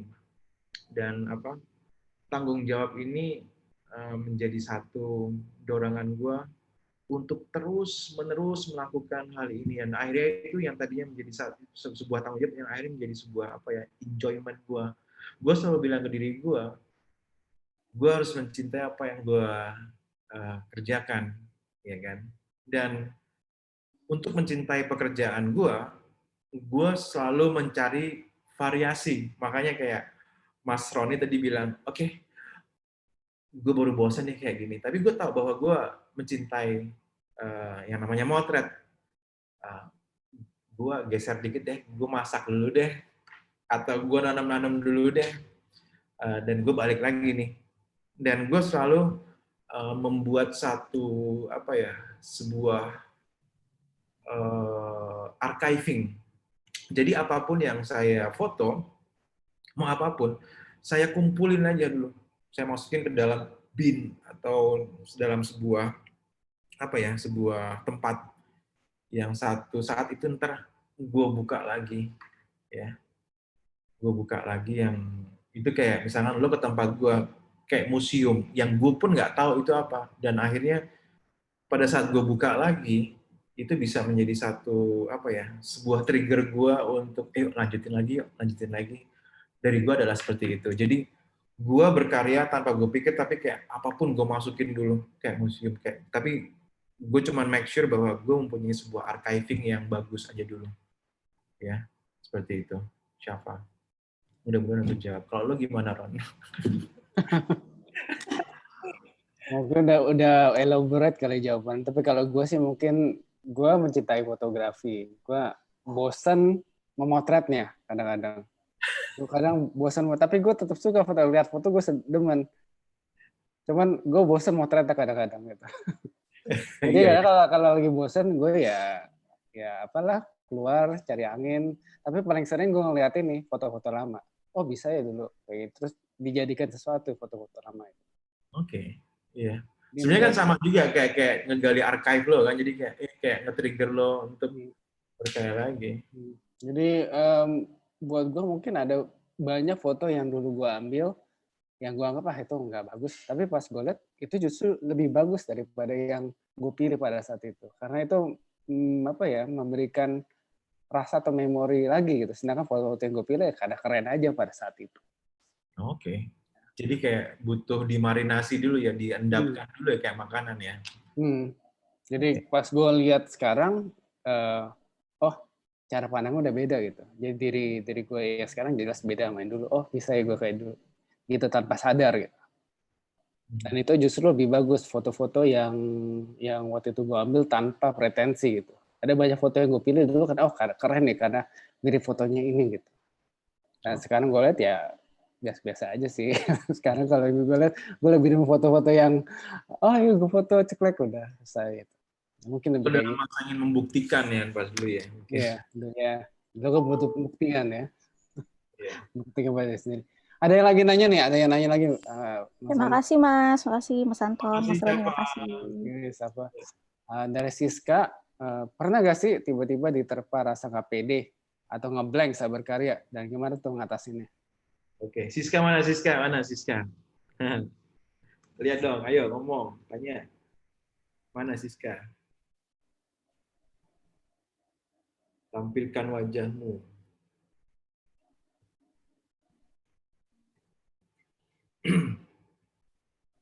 Ada nggak Siska?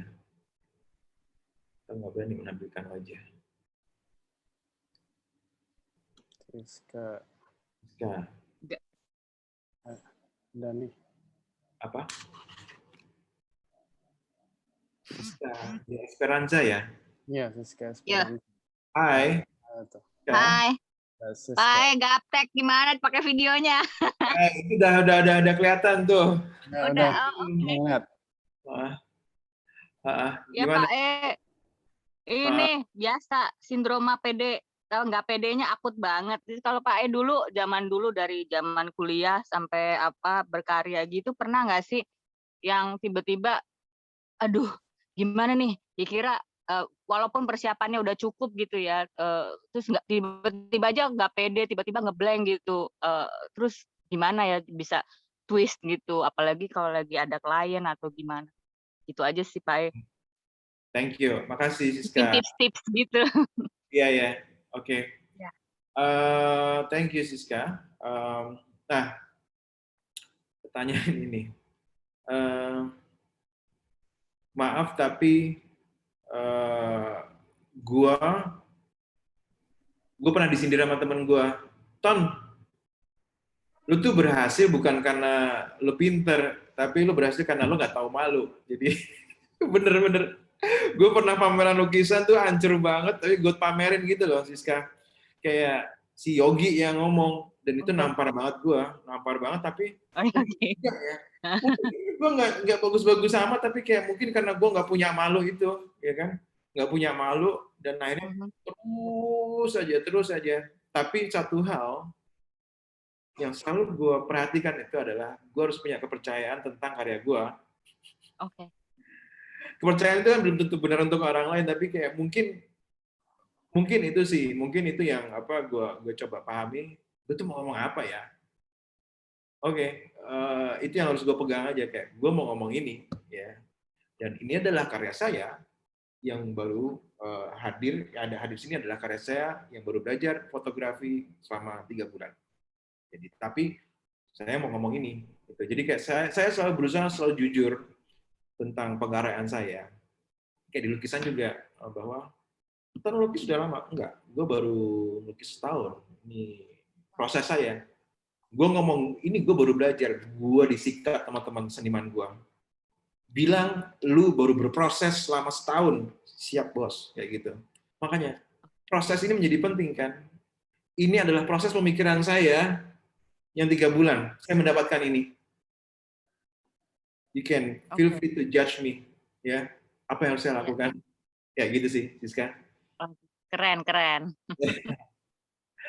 Yo. Ya, thank you Pak E. Sehat-sehat ya. Gitu, bye. Bye. Oke, ada yang nanya lagi, Mas Anton, dari Andre Tampu Bolon. Foto-foto Mas Anton banyak yang gayanya quirky kayak Terry Richardson. Apakah dia salah satu influence? Mana orangnya? Mas siapa? Bukan Terry, Andre Tampu Bolon.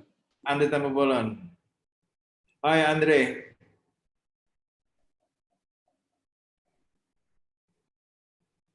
Bisa di unmute? Oh ya. Ya, gimana Mas Andre? Gak apa-apa, ini saya tertarik lihat Pak ini gaya fotonya tuh apa ya, agak nyeleneh kayak Terry Richardson. Saya emang suka sih. Apakah Terry Richardson itu pernah mempengaruhi pemikiran Pak E itu untuk waktu belajar moto gimana gitu? Oke. Pertanyaan, apakah Terry Richardson salah satu pengaruh saya? Tidak. Kedua, apakah saya tahu Terry Richardson? Tahu. Oke. Jadi mungkin lo melihat karya gue yang itu ya, siapa namanya? Agnes tadi ya? Ya. Foto yang Agnes tadi. Nah, jadi gini, ini masuk, makasih Mas Andre. Jadi, ini masuk ke dalam pemahaman gue tentang mendirect. Ya. Nah, gini ya, gue dapat tugas untuk motret Agnes. Ya. Lo tau nggak Agnes kayak gimana, Andre? Orangnya? Tahu. Tahu, gimana sekarang gue tanya lo? Tahu bukan personal sih, tapi tahu cuma lihat dari media aja ya. Kayaknya ya. Kira-kira kalau di direct kayak gimana? Dia mau nurut apa enggak? Enggak. Yes. Bener banget loh. Nah, gue menyiapkan satu alat karena gue pernah motret Agnes sebelumnya. Gue nggak mau kayak gini.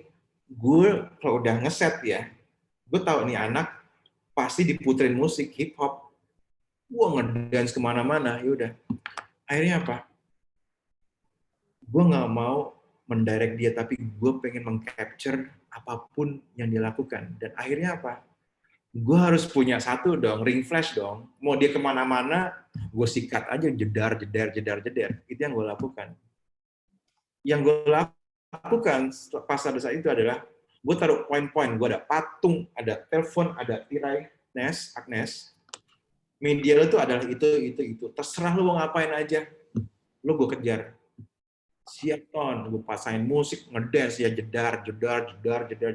Itu yang gue lakukan. Jadi lighting itu terbentuk oleh keadaan situasi, bukan gue ingin membentuk. Yang paling bisa gue mengejar lighting itu, dan dia mau kemana-mana adalah ring flash. Gue sikat pakai ring flash terus. Kayak gitu Mas Andre. Tapi ini jadi makasih, pertanyaannya makasih. Kayak gue bisa bercerita hal yang lain. Oke, siap. Thank you Mas. Yuk, sama-sama. Ada lagi. Dari Efran, tanggapan Pak E tentang personal branding terhadap fotografer gimana? Efran mana Efran?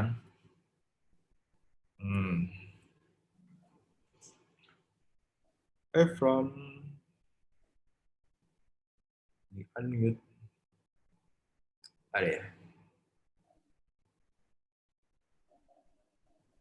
Bisa bicara, Efran? Ada sebentar. Oke. Ya, coba Efran. Hai Efran. Masih belum kedengeran, belum nyolok kayaknya kabel lo. Udah unmute padahal. Coba. Udah tuh? Udah itu harusnya. Ya udah. Tes. Ya, nggak kedengeran suaranya. Mic-nya rusak. Mic-nya rusak ya? Oke. Ya udah, kita itu aja dari ketikannya itu aja ya. Tadi apa pertanyaannya? Menurut Mas Anton gimana personal branding terhadap fotografer, tanggapannya? Personal branding terhadap fotografer. Lo bisa bantu gue jelaskan itu nggak, Ron? Gue rada, gue nggak bisa personal branding juga sebenarnya. Personal branding di dalam apa fotografer ya, lo butuh tahu itu bagaimana nge-branding secara sadar mungkin ya, secara sadar. Nge-branding diri kita gitu ya, Efran. Kalau oke, nyanggup, bener nggak? Oh gitu, oke. Benar kata dia. Ya, bener. Secara sadar sama kayak gue tidak nge-branding, tapi gue tidak membranding sebenarnya. Gimana cerita ini kayak ada beberapa orang tanya ini, tapi kayak gue tidak bisa ngasih tahu fixnya bagaimana. Tapi gue ceritain apa yang gue lakukan ya, Efran ya. Apapun tadi kayak misalkan siapa namanya Siska nanya, kemudian sebelumnya Dava atau siapa nanya juga bagaimana. Dan pada saat gue berkarya itu gue selalu mengarchive karya gue, kemudian gue buka lagi, gue bahas lagi, gue tetap berkarya dan gue juga melakukan sebuah diskusi itu dan bersama diri gue dan orang lain juga dan sehingga kayak pemikiran itu menjadi satu keyakinan untuk gue ya. Dan setelah itu yang gue lakukan, gue secara tidak sadar melakukan sebuah hal konsisten untuk mengkomunikasikan itu secara konsisten ya. Gue terus aja bilang, katakan masa di kelas pagi gue bilang bakar tanpa Android itu kok jadi lama-lama jadi gue juga dengar juga ada bosan sendiri atau keluar tumbuh liar itu gue ngomong itu terus sampai gue bosan sendiri, orang lain melanjutkan ya kan, kayak itu menjadi satu branding atau sebuah kalimat yang akhirnya itu kayak menjadi sebuah persepsi orang lain. Dengan adanya kelas pagi gue itu tumbuh dari sebuah keyakinan juga. Dan tapi menurut gue sih branding is about pertama kali lo harus punya keyakinan dulu. You have to have a belief dulu di dalam karya lo. Pada saat gue menerima satu teman yang menunjukkan portfolio mereka dan gue bertanya, what do you believe in? Lo mau bicara apa? Ya kan? Ya gue tau lo mau bicara tentang foto-foto ini, tapi kayak apa yang menggerakkan lo sampai sekarang lo berkarya? Jadi pertanyaan-pertanyaan kayak gitu yang sebenarnya hadir dari diri gue, kayak lo tuh mau ngomongin apa sih? Apa sih yang lo yakini gitu? Dan akhirnya itu menjadi satu action yang gue lakukan continuously dan gue amplify, salah satunya lewat sosial media, lewat komunikasi gue, itu menjadi hal yang terus-menerus dan akhirnya menjadi sebuah brand identity. Start with something that you believe in, gitu, ya kan? Oke. Thank you, Efran. Yo, gitu loh.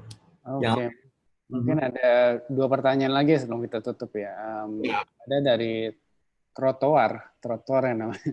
Trotoar, ya. Aspal. Ya. Saya adalah orang yang merasa kreatif dulu, tapi sekarang karena udah tanggungan pekerjaan yang lain, kayak pengen kreatif tapi nggak bisa. Menurut Pak E, gimana nih cara balikin rasa kreatif dan imajinatif dalam bidang seni ini? Atau mana orangnya? Gue pengen lihat. Mana tadi? Trotoar. Yo Mamen. Oh, nih coba. Bisa nggak? Yo. Ya. Terdengar? Dengar dengan jelas. Iya, Pak. Jadi dulu kan kayak saya tuh merasa orang paling kreatif gitu, Pak. Jadi paling imajinatif sama kreatif. Jadi kayak banyak di pikiran-pikiran saya tuh banyak hal yang pengen saya implementasikan gitu. Tapi setelah lulus kuliah dan ternyata banyak hal yang terjadi sampai akhirnya harus benar-benar mengerjakan sesuatu yang pakem gitu. Jadi pengen kembali ke jalur itu atau pengen ngerealisasiin pikiran-pikiran saya ke dalam bentuk foto atau gambar atau desain tuh kayak kok susah banget gitu loh. Even kayak cuman apa hal yang sekarang saya kerjain ini pengen saya implementasikan di situ agar kayak bisa terus berjalan gitu kreatifnya, tapi kok susah gitu ya, kayak pengen konsep dan kayak ngapture aja kayak terlalu banyak pikiran dan akhirnya kayak aduh nggak usah wes gitu loh, kayak gimana ya, susah banget gitu. Jadi gimana ya saran Pak E kalau pengen gitu, karena menurut saya kreatif itu kayak penting banget bagi saya, karena dalam hidup itu kan harus kreatif terus bagi saya gitu. Gitu sih Pak E. Aslimu namanya siapa? Aslinya Thoriqul Falahi. Panggilannya siapa? Ari. Ari. Oke, Ari. Mas Ari, kamu kuliah di mana tadinya? Di Surabaya. Surabaya. Di apa? Kampus apa? Belajar apa? Di UNESA belajar informatika. Informatika. Nah, dulu kamu merasa kreatif ya? Nah. Iya, benar. Sekarang kamu tidak merasa kreatif? Iya, nggak merasa kreatif dan susah gitu, Kak. Susah mikirin hal-hal yang gimana ya? Indah menurut saya itu susah gitu. Iya, gitu. Ya. Saya pernah bilang ke teman-teman itu adalah, kamu tuh kenapa kok gitu-gitu aja? Apa Mas? Ya mungkin kamu bergaul sama orang yang gitu-gitu aja, ya kan? Nah, kamu sekarang bilang kamu tuh kreatif dulu pas kuliah. Apa benar? Saya nanya. Pertanyaan saya sekarang kayak gini. Kamu tuh si Ari ngerasa kreatif pada saat kuliah. Mungkin temanmu ya yang nggak terlalu kreatif. Jadi kamu merasa paling kreatif. Mungkin ya. Nah, sekarang kamu berada di satu kolam lebih besar lagi. Ya kan? Nah, di situ kamu kok nggak merasa kreatif, kenapa? Karena kamu tidak bisa mengimplementasikan atau karena kesibukan kamu atau apa? Saya pengen nanya lagi nih, kayak menggali lagi. Kenapa? Mungkin karena lebih sibuk kali ya, Pak. Lebih sibuk? Ya, Oke. lebih fokus ke kerjaan yang sekarang mungkin. Dan jauh dari, kan saya sekarang di desa Pak ya. Dan saya kayak merasa jauh dari kota-kota yang kayak bisa lebih mengembangkan diri saya kayaknya gitu loh maksudnya. Iya. Tapi sebenarnya menurut saya ya kayak kita kan selalu membandingkan kreatif itu adalah satu hal yang membuat satu, katakan visual yang bagus, foto yang bagus. Tapi kalau untuk saya tuh kok enggak ya, Mas Ari, bahwa kreatif itu di mana kamu bisa secara uniquely menyelesaikan permasalahan-permasalahan kamu, ya kan? Secara kreatif, ya kan? Nah, kamu sekarang baru berada di desa, ya kan? Media kamu tuh apa? Godong, daun, ranting, apalagi? Saya nggak tahu di desa mana ada aspal mungkin atau apa. Kamu punya kamera HP atau bagaimana? Menurut saya sih, ya gunakan itu sebagai kekuatan. Dan mungkin untuk kamu itu bukan satu karya yang kreatif dan bagus, tapi definitely itu adalah sebuah karya dari pandangan dari si Ari dari desa mana yang tidak semua orang bisa dapat itu. Menurut saya adalah itu. Maksudnya kayak untuk saya berkarya itu gini loh Mas. Pada saat saya ngelukis, ya Mas, ngelukis tiba-tiba ada orang finance saya, Pak tanda tangan. Asem nih aku sudah tanda tangan. Pak meeting saya. Bisa bayangin saya nggak? Saya tuh pemimpin perusahaan yang dibebani oleh hutang-hutang yang belum bisa saya bayar. Bisa bayangin nggak pada saat pandemi? Dan menurut saya orang kreatif tuh harus punya cara, selalu mempunyai siasat bagaimana untuk tetap bergerak ya. Maksudnya saya selalu bilang ke teman-teman bahwa kreatif itu bukan hanya membuat sebuah foto bagus, tapi bagaimana kamu bisa secara kreatif menyelesaikan permasalahan-permasalahan hidup kamu itu juga. Jadi ada satu hal yang bisa dibantu orang lain, tapi ada satu hal yang memang kamu harus membantu diri kamu sendiri, Mas. Ya, jangan nyerah. Siap. Oke, makasih, Pak. Benar, Mas. Iya. Makasih, Pak. Sami-sami. Ada yang lain? Ada pertanyaan dari Aditya Witono. Nih dia mau nanya tentang Leica ya. Pak mau tanya, Leica sebagai media berkarya lu dong. Seberapa besar pengaruhnya kamera Leica dan apa yang membuat lu pribadi tertarik pakai Leica? Oke. Boleh ditampilkan wajahnya?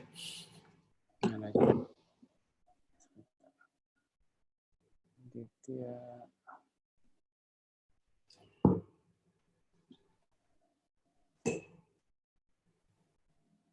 Nah, coba. Banyak orangnya. Ya. Belum ya? Aditya Witono. Halo Pak E. Halo Mas E. Itu Pak E nanya gitu sih. Gimana? Seberapa besar pengaruh sih medianya aja, media sebagai apa? Leica itu sebagai media lu dalam berkarya gitu. Seberapa pengaruhnya? Leica yang analog apa yang digital? Dua-duanya. Apapun itu sih. Ya, dua-duanya sih Pak. Apapun itu. Ya. Oke. Kenapa Leica? Aku pernah sering disinggung kan. Aku selalu hashtag Leica M6, Leica kayak gitu kan. Pak kenapa sih harus pakai Leica? Gitu kan. Aku bilang, Mas, gini, sampean tuh nggak harus beli Leica. Sampean tuh baru hobi, nggak punya duit nggak usah, nggak apa-apa. Kerjaan saya itu fotografer. Ya. Saya pengen punya benda yang kuat. Media saya ini, kamera saya harus kuat karena saya tahu bagaimana saya nge-treat kamera saya itu buruk. Karena pada saat ada momen, ada apapun, itu saya sudah tidak memperdulikan kamera saya. Ya. Yang penting jebras, kudu entuk kayak gitu. Itu kerjaan saya. Saya butuh satu tools yang kuat. Lensa yang bagus. Ya. Karena masalah gambar ya, yang saya hidup membangun tempat ini, menghidupi anak saya, menghidupi istri saya dari pekerjaan saya ini, ya kan? Itu karena mereka bisa membuat fotonya. Dan pada saat saya membeli digital, siapa tuh Leica dari mana? Yang dari Singapura, lupa gue. Memperlihatkan ke gue, ini SL tuh ini dalamnya tuh blok besi gitu. Saya lihat ini kuat nih. Ini kayaknya dibanting-banting bisa nih. Terus saya lihat iklannya di YouTube. Nah, ini kena hujan nggak apa-apa nih. Ini saya banget ini. Jadi ini compact nih. Ini kayak filenya besar ini. Terus kemudian handlingnya enak. Ya udah, maksudnya kayak saya tidak melihat kamera, tapi bagaimana kamera ini bisa serve sesuai dengan karakter saya yang ya udah ini. Kalau saya beli kamera biasanya itu tidak saya jual lagi, tapi saya pakai sampai ini mati. Ya. Dan kamera saya yang zaman dulu saya kuliah, which is Hasselblad, itu sampai sekarang itu masih bekerja dengan baik pula. Ya jadi itu kenapa saya pakai Leica. Zaman sekarang layout atau gambar-gambar yang dihasilkan itu lebih harus bisa bermanuver dan dinamis. Makanya saya butuh 35 mil. Bukan lagi yang waste viewfinder, tapi juga gue bisa bergerak dengan cepat, merespon, berlari bersama kamera saya, menangkap gambar itu. Tidak terlalu menakutkan, tidak jarak dengan manusia. Karena pada saat saya menghadirkan kamera ini, bukan hanya saya dan model saya, tapi ada orang ketiga. Ini adalah kamera. Saya bisa bagaimana, sebenarnya pengen cari kamera yang sekecil mungkin, agar itu tidak terlalu terlihat ya. Dan kayak gitu sih, Mas. Tapi Pak, kalau misalnya yang M6 itu Pak, apa karakternya yang kuat atau apa gitu Pak? Karakter gambarnya, warnanya, tone-nya. Sangat simple. Sistemnya simple dan kemudian kalau masalah gambar pasti ya lensanya lah, ya. Lensanya yang lo harus bikin. Kameranya M6 itu simple banget dan kuat ya. Itu kamera udah kebanting-banting dan udah kayak gimana masih berfungsi dengan baik. Ya. Itu sih, masih. Ya. Oke, thank you Pak, thank you. Semoga beli SL2 ya atau yang di. Hai. Mahal Pak. Oke, sebenarnya kenapa? Enggak, makasih Mas Adit. Sebenarnya masih banyak nih pertanyaan, cuman kita kasih satu pertanyaan lagi sebelum kita tutup ya, karena udah hampir jam 9. Ada dari Aryo Pramudito. Coba banyak hal berarti tahu banyak hal. Jadi kalau menurut Pak Anton, bagaimana cara membuat kita tetap haus dan merasa I'm not good enough gitu. Oke. Stay hungry gimana gitu ya. Mana orangnya? Dari. Ya. Siapa? Aryo ya? Aryo ini ada. Hai Aryo. Pak Anton, Pak Roni. Halo Pak. Halo. Gimana Aryo? Halo Aryo. Coba silakan. Bisa dengar nggak? Koneksinya nggak terganggu ini Pak, jadi saya off-in kamera aja. Oke. Belum beli kuota Mas, nggak apa-apa. Di off-in kameranya aja. Gimana, kan tadi Pak Anton tes. Jadi Pak Anton tadi kan sempat nyampein coba banyak hal, ngelukis, masak, apalagi di industri fotografi pasti lebih ekspor jauh lagi itu. Tapi akhirnya ketika kita nyoba banyak hal, kita tahu banyak hal. Terus gimana cara kita bikin merasa tetap, oh aku masih kurang nih, masih ada hal yang harus aku coba lagi, aku eksplor lagi gitu. Apalagi di konteks saya cuma sekedar penghobi gitu, saya nggak masuk ke industri ini untuk mendapatkan penghasilan gitu. Jadi kayak gimana cara kayak, oke, ada ilmu baru yang harus aku coba gitu. Karena kadang-kadang merasa kayak, oh ya udahlah, toh kita di fotografi nggak untuk cari uang, nggak untuk mengimpress siapapun, gitu sih. Aja, thank you. Makasih Mas Aryo menanyakan ini ada satu hal yang belum saya share ya, kenapa saya melakukan semua hal ini. Makasih banget Mas Aryo. Jadi satu, memang saya punya segala cara untuk membuat saya tetap cinta apa yang saya lakukan dengan mempelajari banyak hal, yes. Kemudian memang benar bahwa ada satu hal yang saya pahami adalah kalau lu pengen berkembang di fotografi, jangan nongkrong sama fotografer aja. Dan akhirnya gue bergaul tuh dengan orang di luar fotografer. Gue malas bergaul sama fotografer sebenarnya. Omongannya sama, semuanya sama, pemikirannya sama.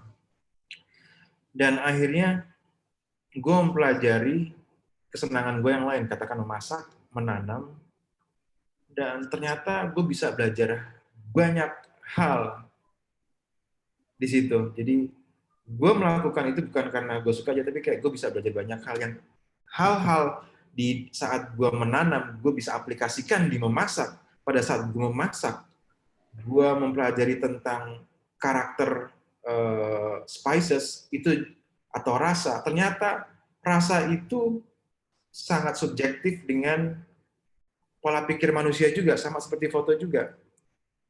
Contohnya, gue menghadirkan sebuah workshop memasak untuk menjelaskan pola pikir manusia Indonesia, ya, untuk orang-orang kreatif director dari TBWA agency yang salah satunya cuman dia orang yang bisa masuk ke ruangnya Steve Jobs, di mana gue berpikir bagaimana gue menjelaskan ini secara menarik ya, dan akhirnya gue menjelaskan pola pikir manusia dengan bumbu-bumbu rempah-rempah ini, bahwa di Bali itu sebenarnya Pak, spices, bumbu-bumbu itu bukan diulek tapi dicop, ada 14 ingredients di situ, spices yang itu dicop kasar-kasar dan warnanya sangat vibrant.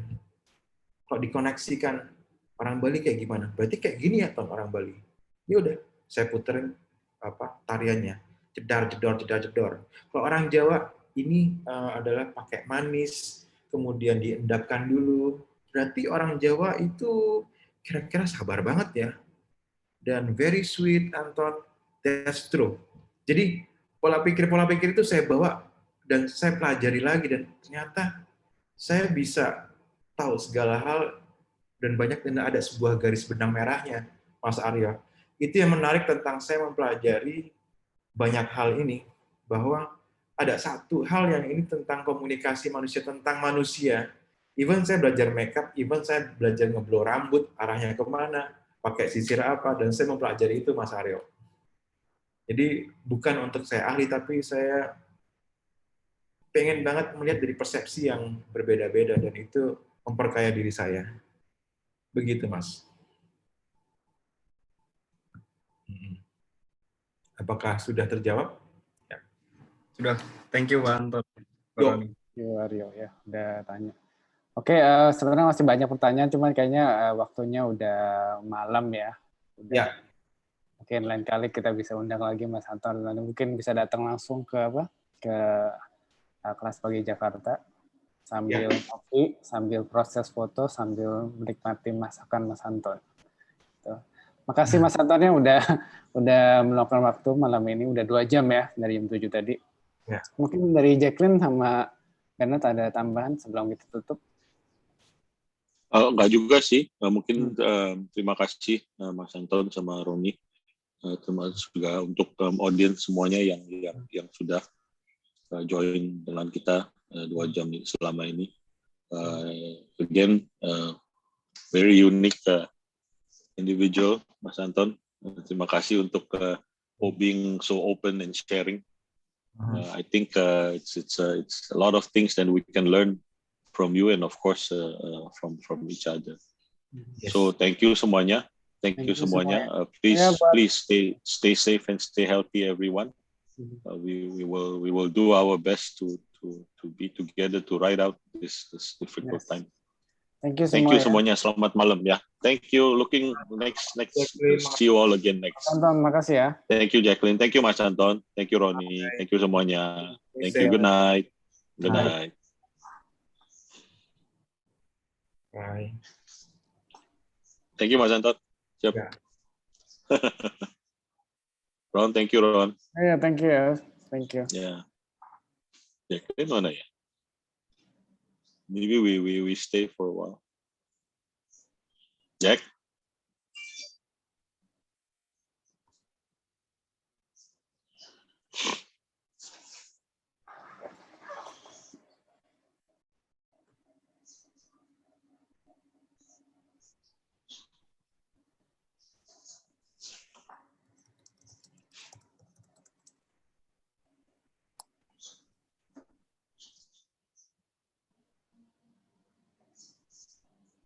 Ron, Mas Anton masih